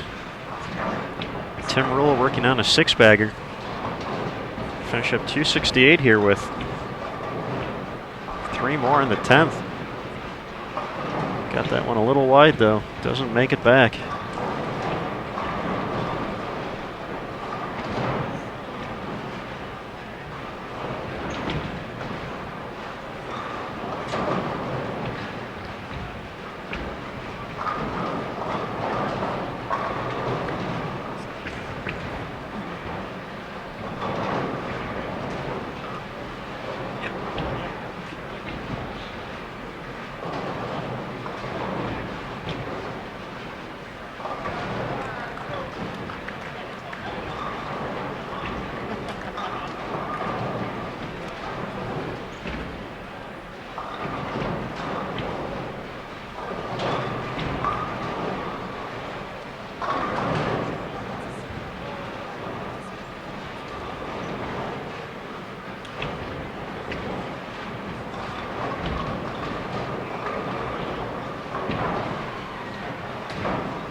.244 for 1056.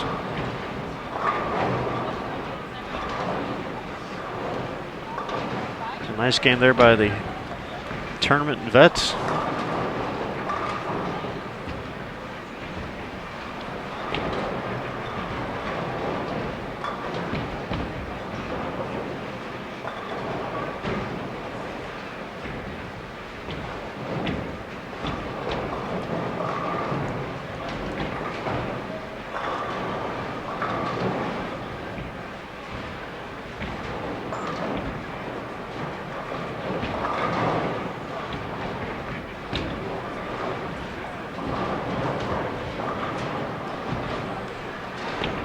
So with both teams in after 2 games, as we start game 3 here. There we go. 1074 for a share of the lead for Towne Country Lanes. 40 pins behind that pace. Larry's Quality Snacks needs 1114. So So we saw both teams get stronger in game 2.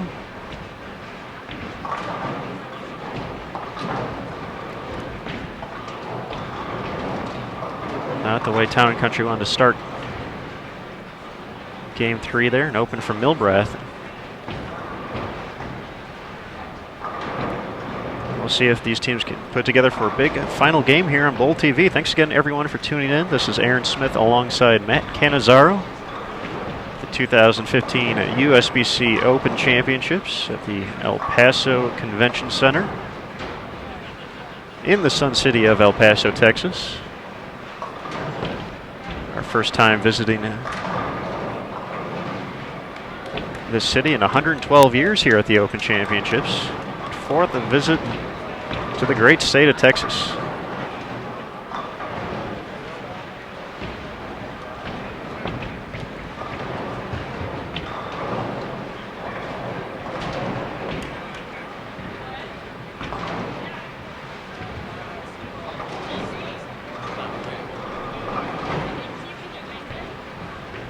This is just a second of right around 25 to 30 live streams we'll have at the between the Open and Women's Championships over in Reno, Nevada this year.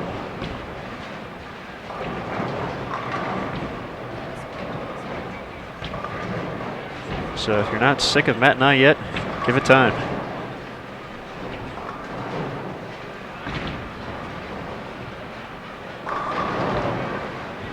Of course, if you want to take a look at all the other live streams coming up, you can visit bowl.com/livestream. Also check out the homepage of bowl.com. Scroll down a little bit to the bottom right, you'll see the live stream schedule. Actually, coming up next, Lucas Wiseman will be covering the SWAC Conference Championship along with the Southland Bowling League Championships. That's on the 20th through the 22nd. We'll be back here on March 31st for USBC Hall of Famer Bill Lillard Sr.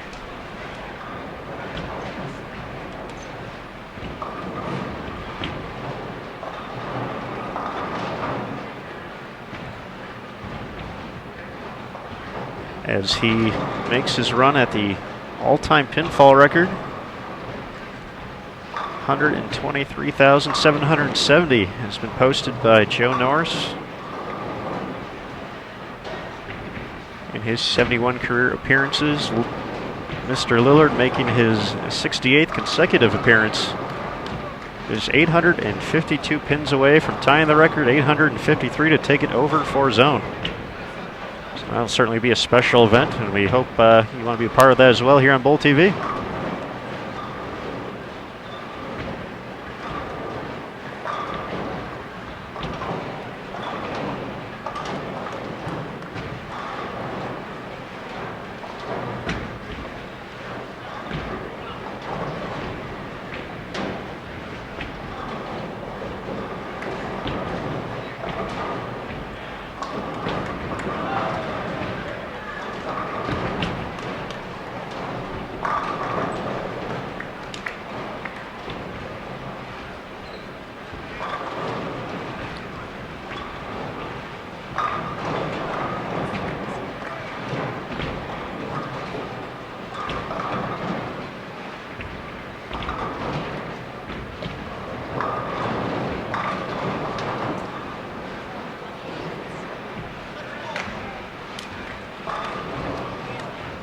Milbrath responds with a strike after the open.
Ball change for Tim Rule here in game 3. Mixes them up.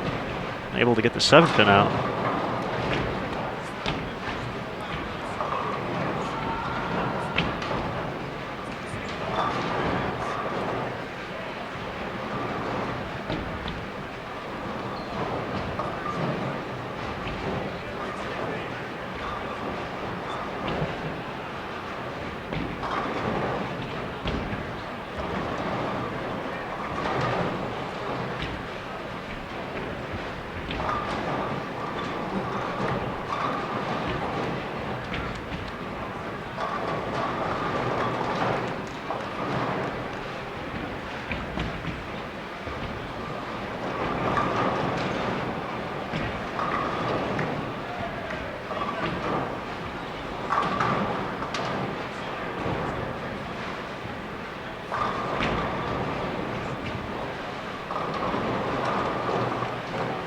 Once again, spares a theme here early on in game 3. Only one open so far between both squads here on 21 and 22. Milbrath chopped a spare to kick off game 3.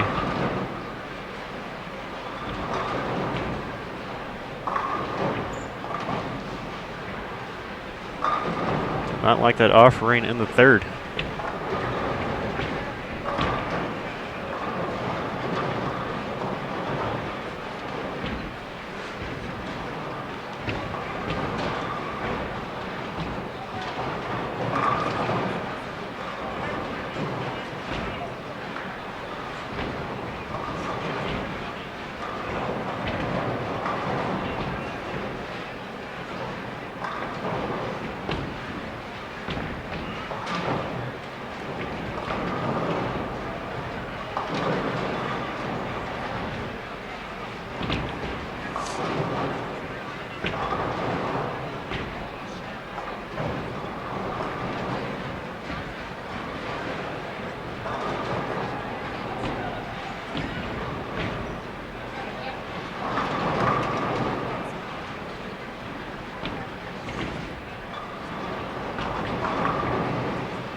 If you're curious to see the teams making it to the Expo Lane Intercollegiate Team Championships, be sure to check out bowl.com in just a few minutes. Lucas Wiseman putting the finishing touches and a brief recap of the excitement of sectionals over the course of the weekend.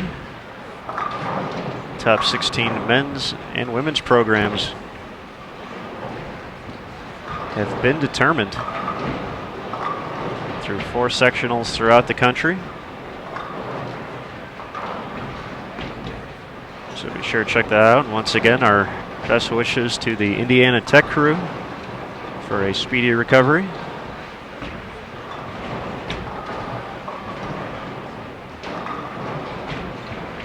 We hope to see you back next year.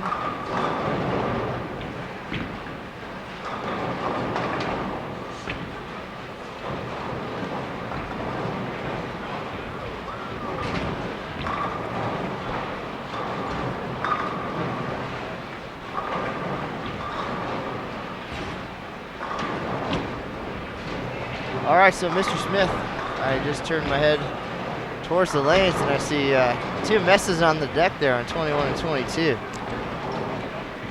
No problem for Larry Willems, though. Covers the washout. A little bit tougher for Kevin Brown. Looks like he took that opportunity to maybe try something else out there.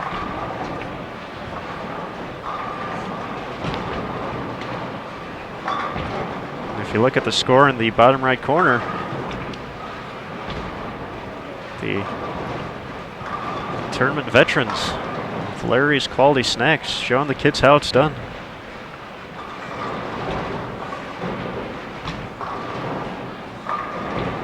Great shots like that, covering the spares.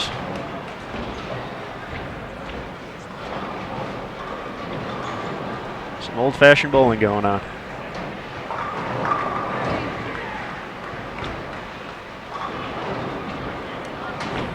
Three for three for Dave Gajewski.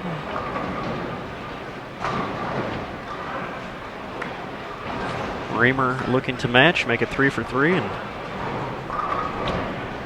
help hold up Towne Country Lanes right now.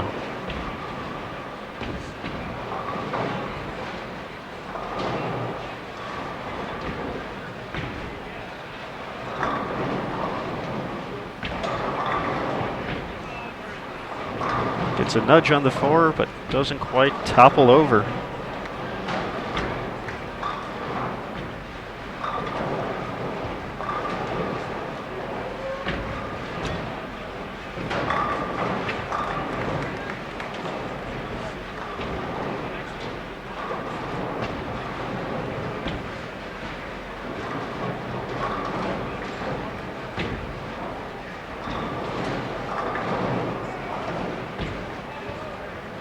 Aaron, we've gone global on today's broadcast. Just got a note from Canada.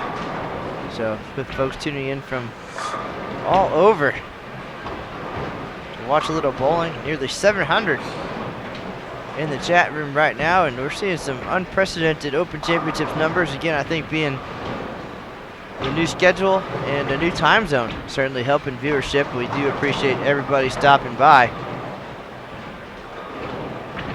We're behind lanes 21 and 22 here at the newly transformed El Paso Convention Center. First time ever here. 62 total competition lanes here inside the venue.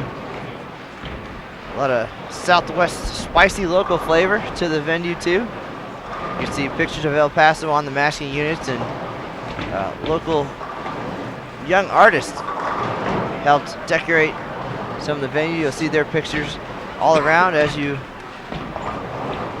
enter the scale room. Walk down some of the halls, so definitely spend some time, check out everything inside the walls here. Some great food at the Showcase Cantina and outside at the Strike Zone food truck. They really are taking good care of us here, so plan to spend a little extra time in the venue, get a good meal, watch some bowling, and still plenty to do out and about around El Paso. Baseball season right around the corner here for the Chihuahuas. So looking forward to that as well. But right now, it's all about Towne Country Lanes and Larry's Quality Snacks.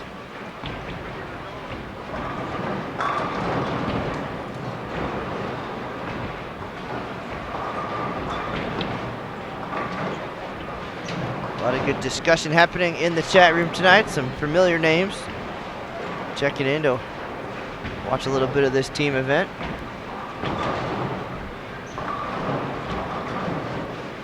Of course, again, all the details about the lane conditions and scores to this point can be found on bowl.com. Visit the Open Championships page, and we're adding content almost daily. A lot of great information there to help make your trip to El Paso easy and memorable. There's even a sample coupon book on there, so you can do a little planning as far as where you're going to eat once you hit the Sun City. It's one of your favorite things to do, right, Matt? So one of the few things I'm actually good at.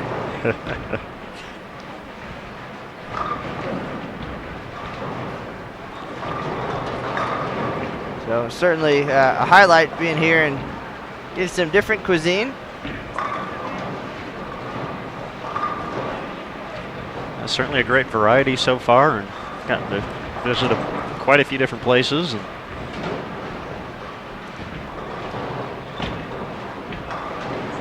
so be sure to schedule some extra time when you're not here at the convention center to explore around and check out a bunch of the local businesses and show your support.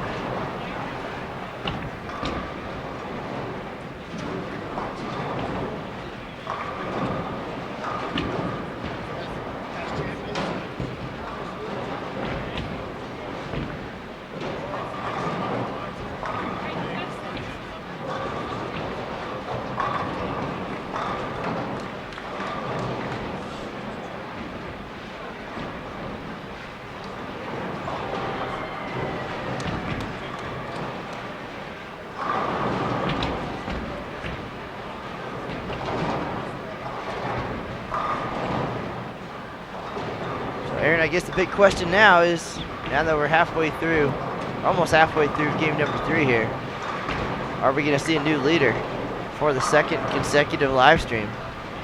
Well, both teams will have to put up a pretty nice number here. 1074 for Towne and Country Lanes, 1114 for Larry's Quality Snacks. So we'll certainly have to get a few strikes going here. Gajewski with the front 4. Larry's Quality Snacks still clean so far. Only 2 doubles so far, however.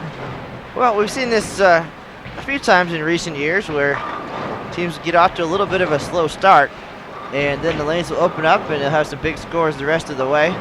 And it's those 1 or 2 or 3 teams that really gets things going early and can maintain that momentum for 3 games that will succeed here at the Open Championships. And I'm sure there's a lot of teams at home already talking strategy. What's it going to take? What's working? What's not working? Yeah, certainly I've seen a lot of that in the chat room, and I think one of the cool things to think about, these guys from Larry's Quality Snacks, they started their Open Championships careers 30, 40 years ago.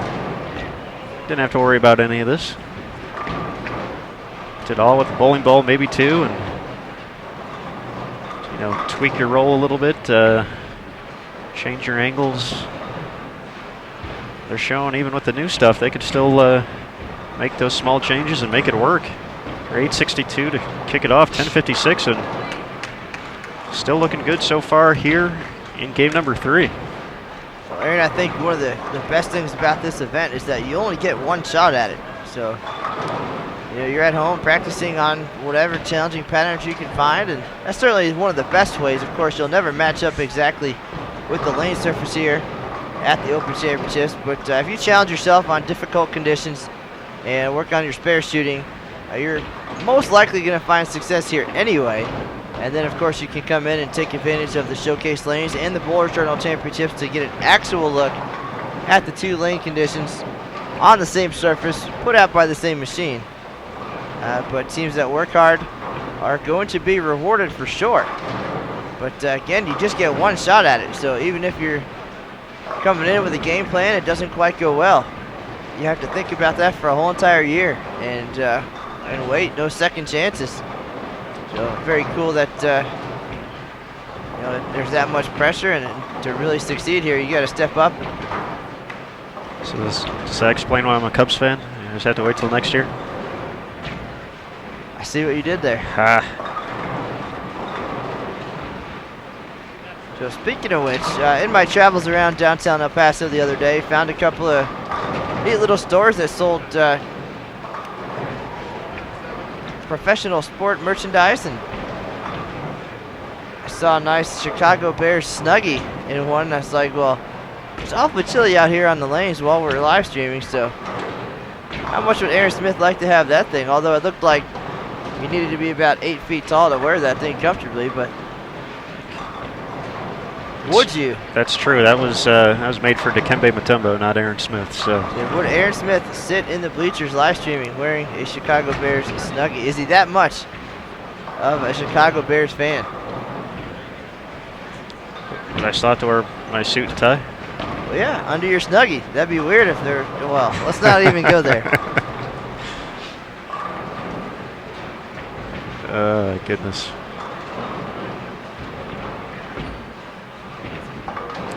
Lucas Wiseman still tuning in. I bet they don't make a lot of Chicago Cubs Snuggies, however, because, well, they don't need to watch a lot of baseball when it's cold out, right?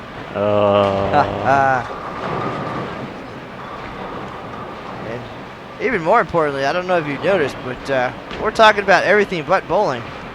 And the chat room is wild with bowling chatter, so everything is going according to plan. It's because they all figured it out and they turned off the volume, so. That's all right. It's just you and I talking to each other right now. That's okay, though. Gajewski's string of strikes ends at 4.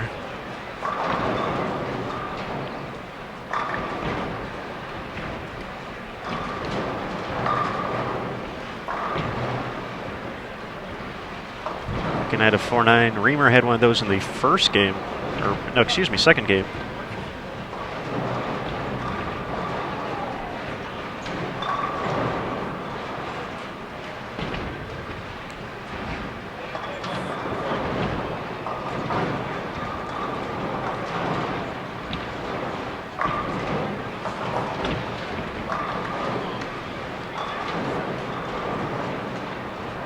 Guys on Larry's Quality Snacks get a few hits here.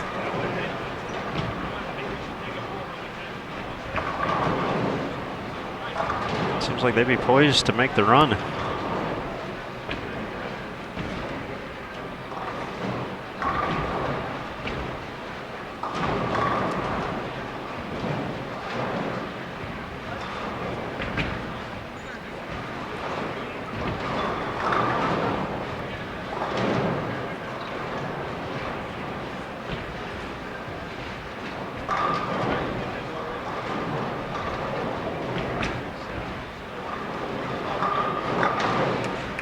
Give a quick shout out to Greg tuning in from Scotland.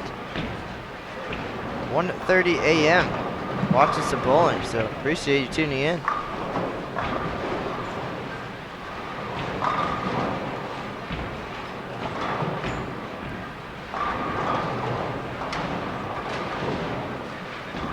Looks like Tim Rule thinking about a ball change here for when he gets up in the 6th frame.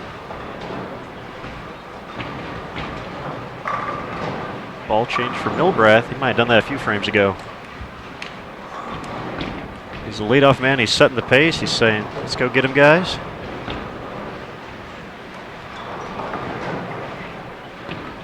Gave Kevin Brown a nice pat on the back. Kevin struggling a little bit with a few opens in a row here.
Seems we always have a good crowd on hand here in the stands at the 2015 event so far. A lot of family and friends coming out to support, along with competitors scheduled to bowl in the next few days. I think Jeremy Sonnenfeld his talented crew is competing a little bit later tonight at the 8:30 squad. Saw Mike Thill a little bit earlier. Another big name in the Wisconsin area. Or state of mind.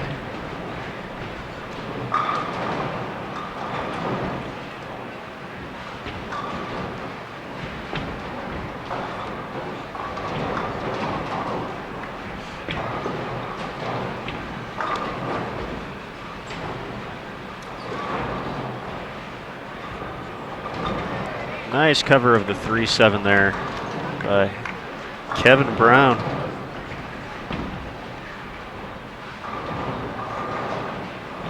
Finding some struggles here in game 3, but that hopefully will loosen up the arm swing a little bit. It's your doppelganger, Mr. Smith. TJ Schmidt checking in the chat room as well.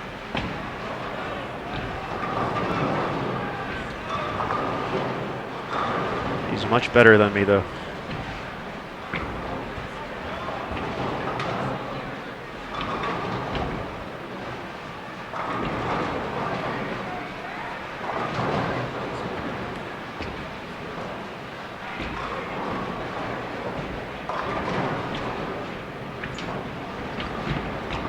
Things moving along here. 6th frame, not kind so far. Which are our two featured teams. Now the first open for Larry's Quality Snacks. Saw Gajewski leave a 4-9 on 21 last frame. Steve Stone does the same. Hasselwander takes care of it the unconventional way.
right, for those of you following along at home, Mr. Smith has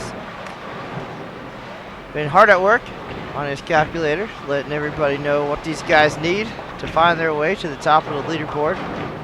Right now, the Cutting Edge of Windsor, Colorado, leading with 30-32, the only team plus here at the 2015 Open Championships. Fifth place right now, 29.06, and to make the top 10, 28.25 is the number. It's only day 9 of this year's event, 128 consecutive days of competition from March 7th to July 12th. So nearly 40,000 bowlers coming our way.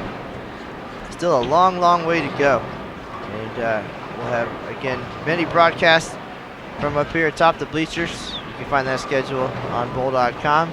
All of our defending regular division champions will be here in the month of April.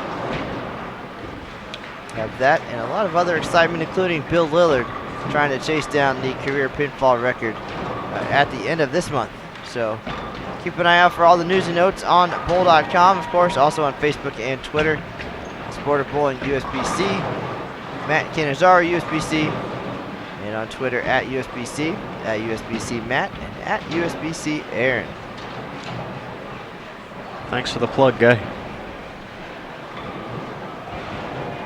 That's what we do. It's good teamwork. Seeing some good teamwork out here on the lanes as well. Always a key at the Open Championships.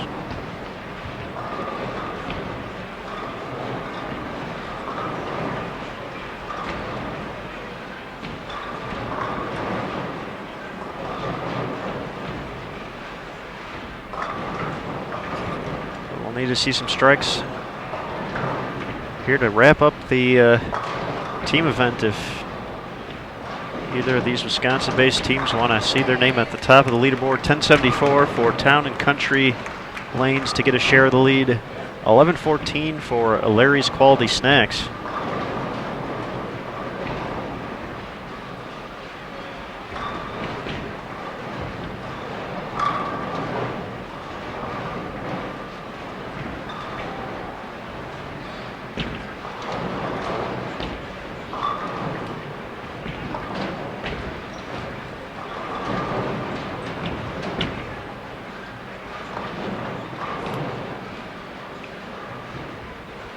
USBC Senior Queens Champion Char Hamble stopping by. Just say hello. Hi, Char. Hello. Hello. Welcome, 750 plus. I have a feeling that has something to do with Lucas Wiseman getting the word out to his 2.2 million Twitter followers. Both of these teams in contention for the top spot on the leaderboard coming into Game 3. And it's still early on the East Coast. Why not tune in for a little Sunday night bowling before getting ready for the work week? I'm going to be honest, Mr. Smith, it's only day 9, but I was at the house last night, and I didn't know what day it was. What day of the week? Or what day of the week, yeah. Well, that happens a lot out here. So each day, very similar, of course, in structure and schedule, but so different in the fact that anything can happen and there's many different faces on the lanes. So it doesn't usually happen that quickly, but at my age, it's true, you are getting up there. Day 9, already dazed and confused. Because you've been doing this for so long, that's true. I've seen a lot of tournament history. Looking forward to some more. As a matter of fact, on Wednesday, Sylvester Thiel scheduled to join us for the 70th time. Will become the 3rd bowler in history to reach 70 years at the Open Championships. Still the thrill, as our good friend Emil Williams Jr. would say. One of the nicest guys out there. We'll be excited to see him here once again. His pursuit of Joe Norris and Bill Dorman.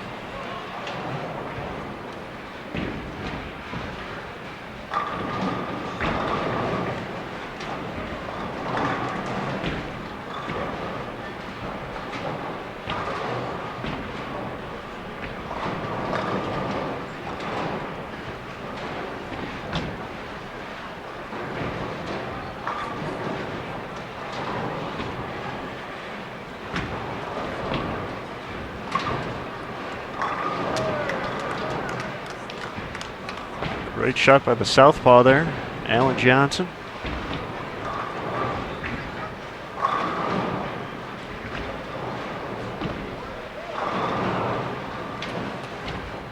Great attempt by Rule.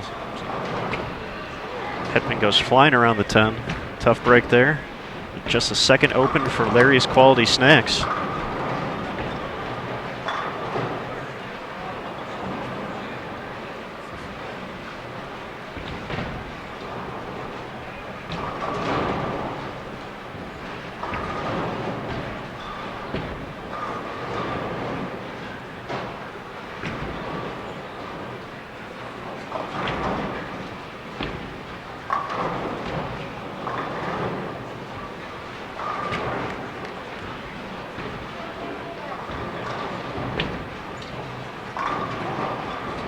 Milbrath once again putting up a few strikes here in the middle of the game. Working on a 4-bagger.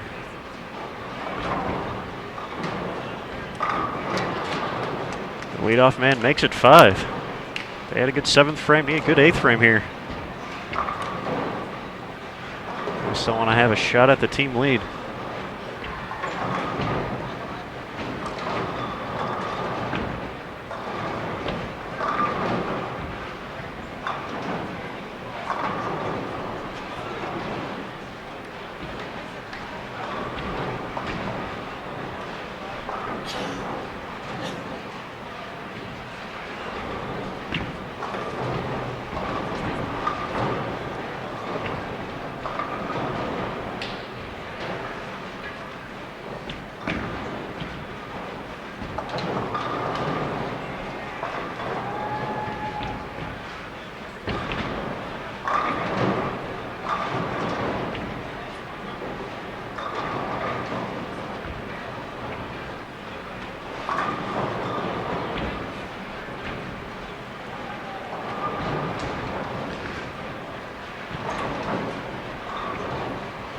So, Matt, how fast do you think John Burkett can throw a baseball?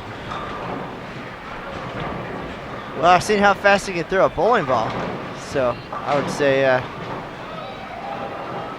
there's a reason he had a pretty nice career out there in the major leagues. He was all right. Even nicer guy, and he loves bowling. That's the important thing. Certainly so. John's been out to the World Series of Bowling this past year. Possibly a few times, getting ready for PBA 50 swing. And of course, his appearance here at the Open Championships.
Struggles continue for Towne Country Lanes here in frame number 8.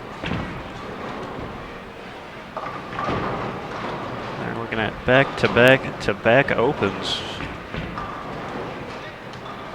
Gajewski staring down the 4.67.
Good friend Michael Larson joining us in the chat room. Good evening, Mr. Larson. It's one of my right-handed heroes, that Larson guy. It's true. 2012, pretty good year. He rolled a perfect game at the USBC Open Championships. Forever enshrined on the participation wall. One of the first things you see when you walk in this year's venue. It's true. Straight to the right as you walk in the doors. Boom. There it is. The party wall.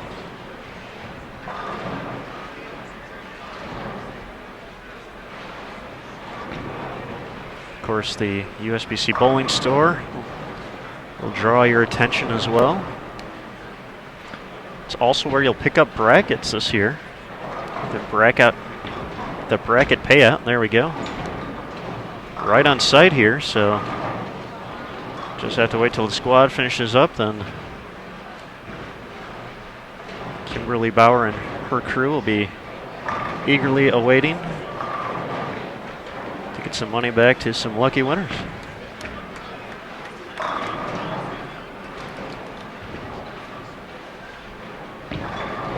All right, Mr. Smith, we're getting down to the exciting part of the day, the final push. However, the ninth frame, not too kind either. I'm sorry, the eighth frame. Again, 30-32 in the top spot. 29.06 is fifth, and 28.25. And down on the far end, lane 46, looks like new classified team leader. 25-32 is what it looks like from here.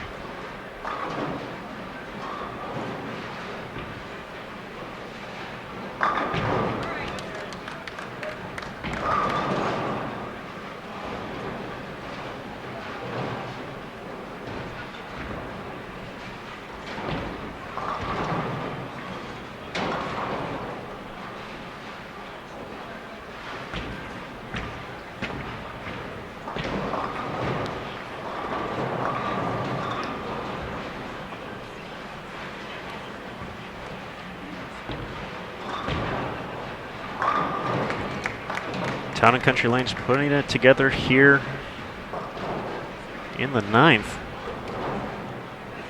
Picking up Milbrath after he was unable to convert the 3.610.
The opener for Reamer.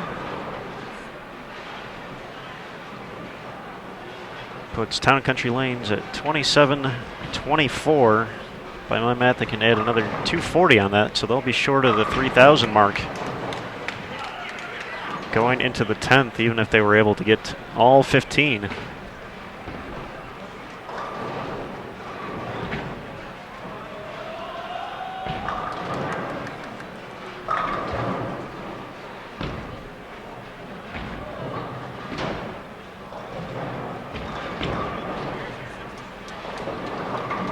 Not the way they were hoping to kick it off there.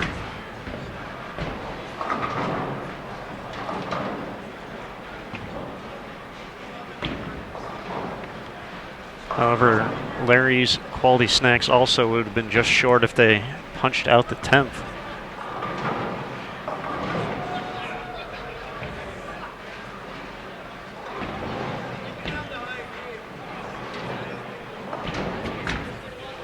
So it looks like the group out of Colorado, Cutting Edge, survive another squad here at the Open Championships.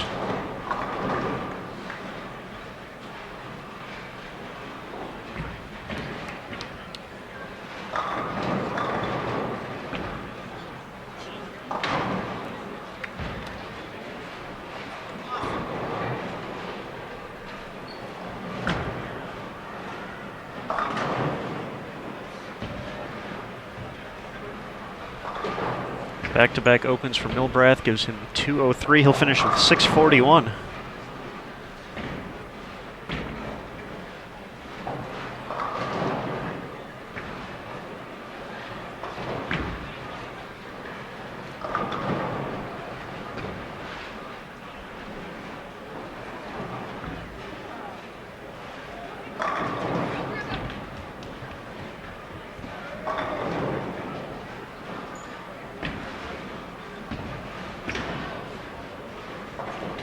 .598 for Alan Johnson.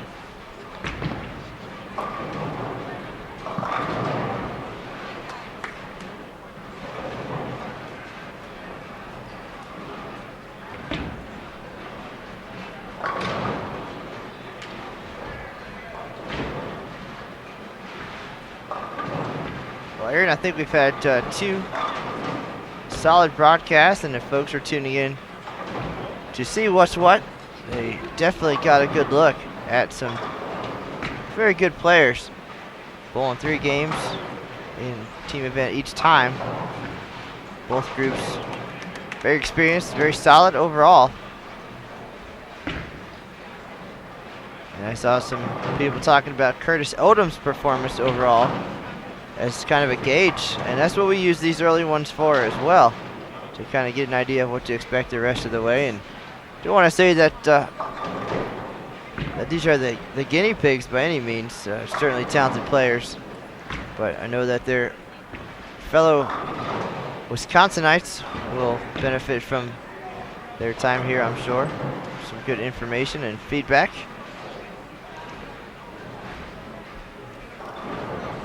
Are they Wisconsinites? Wisconsin Indians?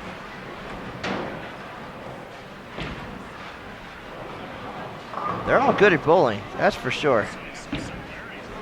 Whether their fearless leader, Eric Pearson, paving the way with all of his challenging lane conditions at Fox Run Bowl, Fox Run Lanes. The foxy lady to the locals.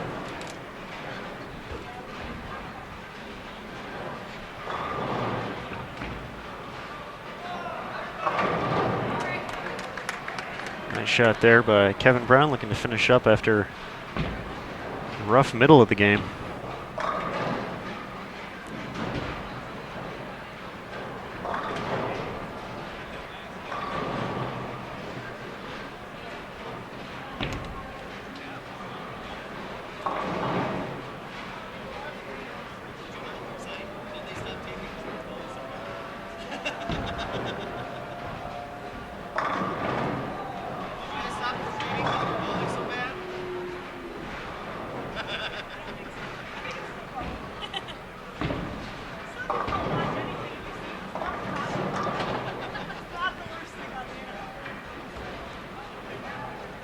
Rod Milbrath still having some fun out there.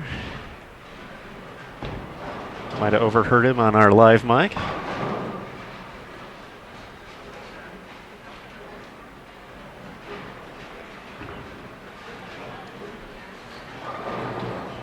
Of course, we appreciate some of the kind words in the chat room as well.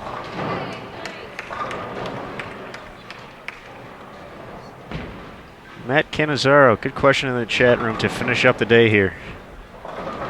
It's happened a few times, but what was the earliest date that a team grabbed the lead and won the event?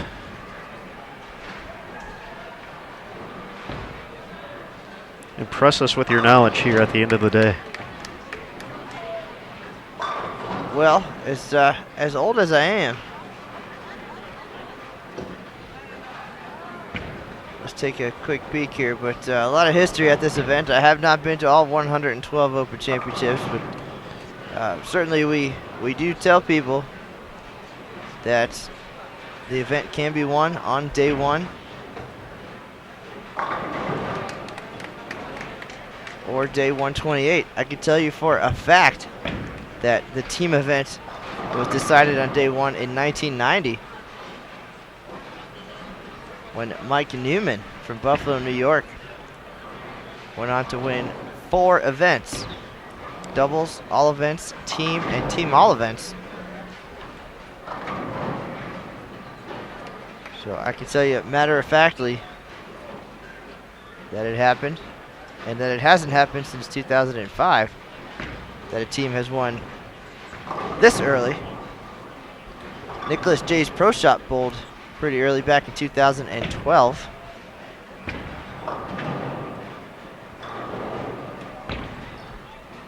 But it can happen at any point. We've seen it on the second to last day with Wendy McPherson in 2006. And it's just part of the excitement at this event. It can happen anytime.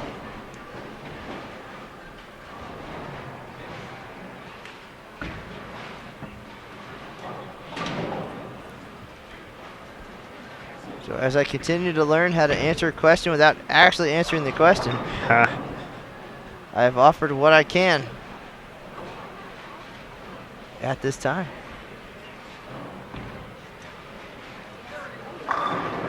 Must have been an easy year for the PR guys that year. 4 events won in the first day. Well, as you will experience in some years, especially with less frequent changes in the leaderboards, eventually we'll go from writing about just the leaders to the top 3 at one point, and eventually to the top 5 and top 10.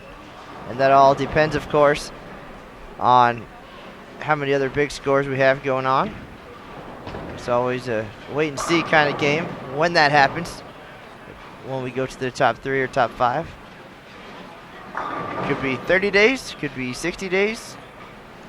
We will let the scoring pace let us know. That way we can share the stories of more and more bowlers here at the Open Championships.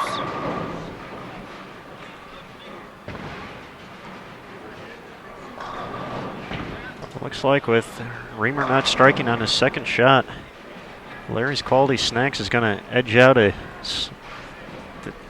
the final total over Towne Country Lanes here. Side note before they're done, I want to say that Fran Bax bowled his 833 series and team event on opening day as well, and held on to team and all events until the last day when he was beaten in all events, but he did take home that team title in 1983. I want to say when we were in Wichita as well, a team that featured future Hall of Famers Mark Lewis, Gordon Vatican, very familiar names in the collegiate bowling ranks nowadays. I believe they won the team title on the first day as well. I'm not 100% sure on that. What I am 100% sure on is we are all done here. 28-83 through games of 972, 986, and 925 for Towne Country Lanes out of Heartland, Wisconsin. Larry's Quality Snacks, 862, 1056, 975 for 28-93. So a very even effort from our 2 teams here today.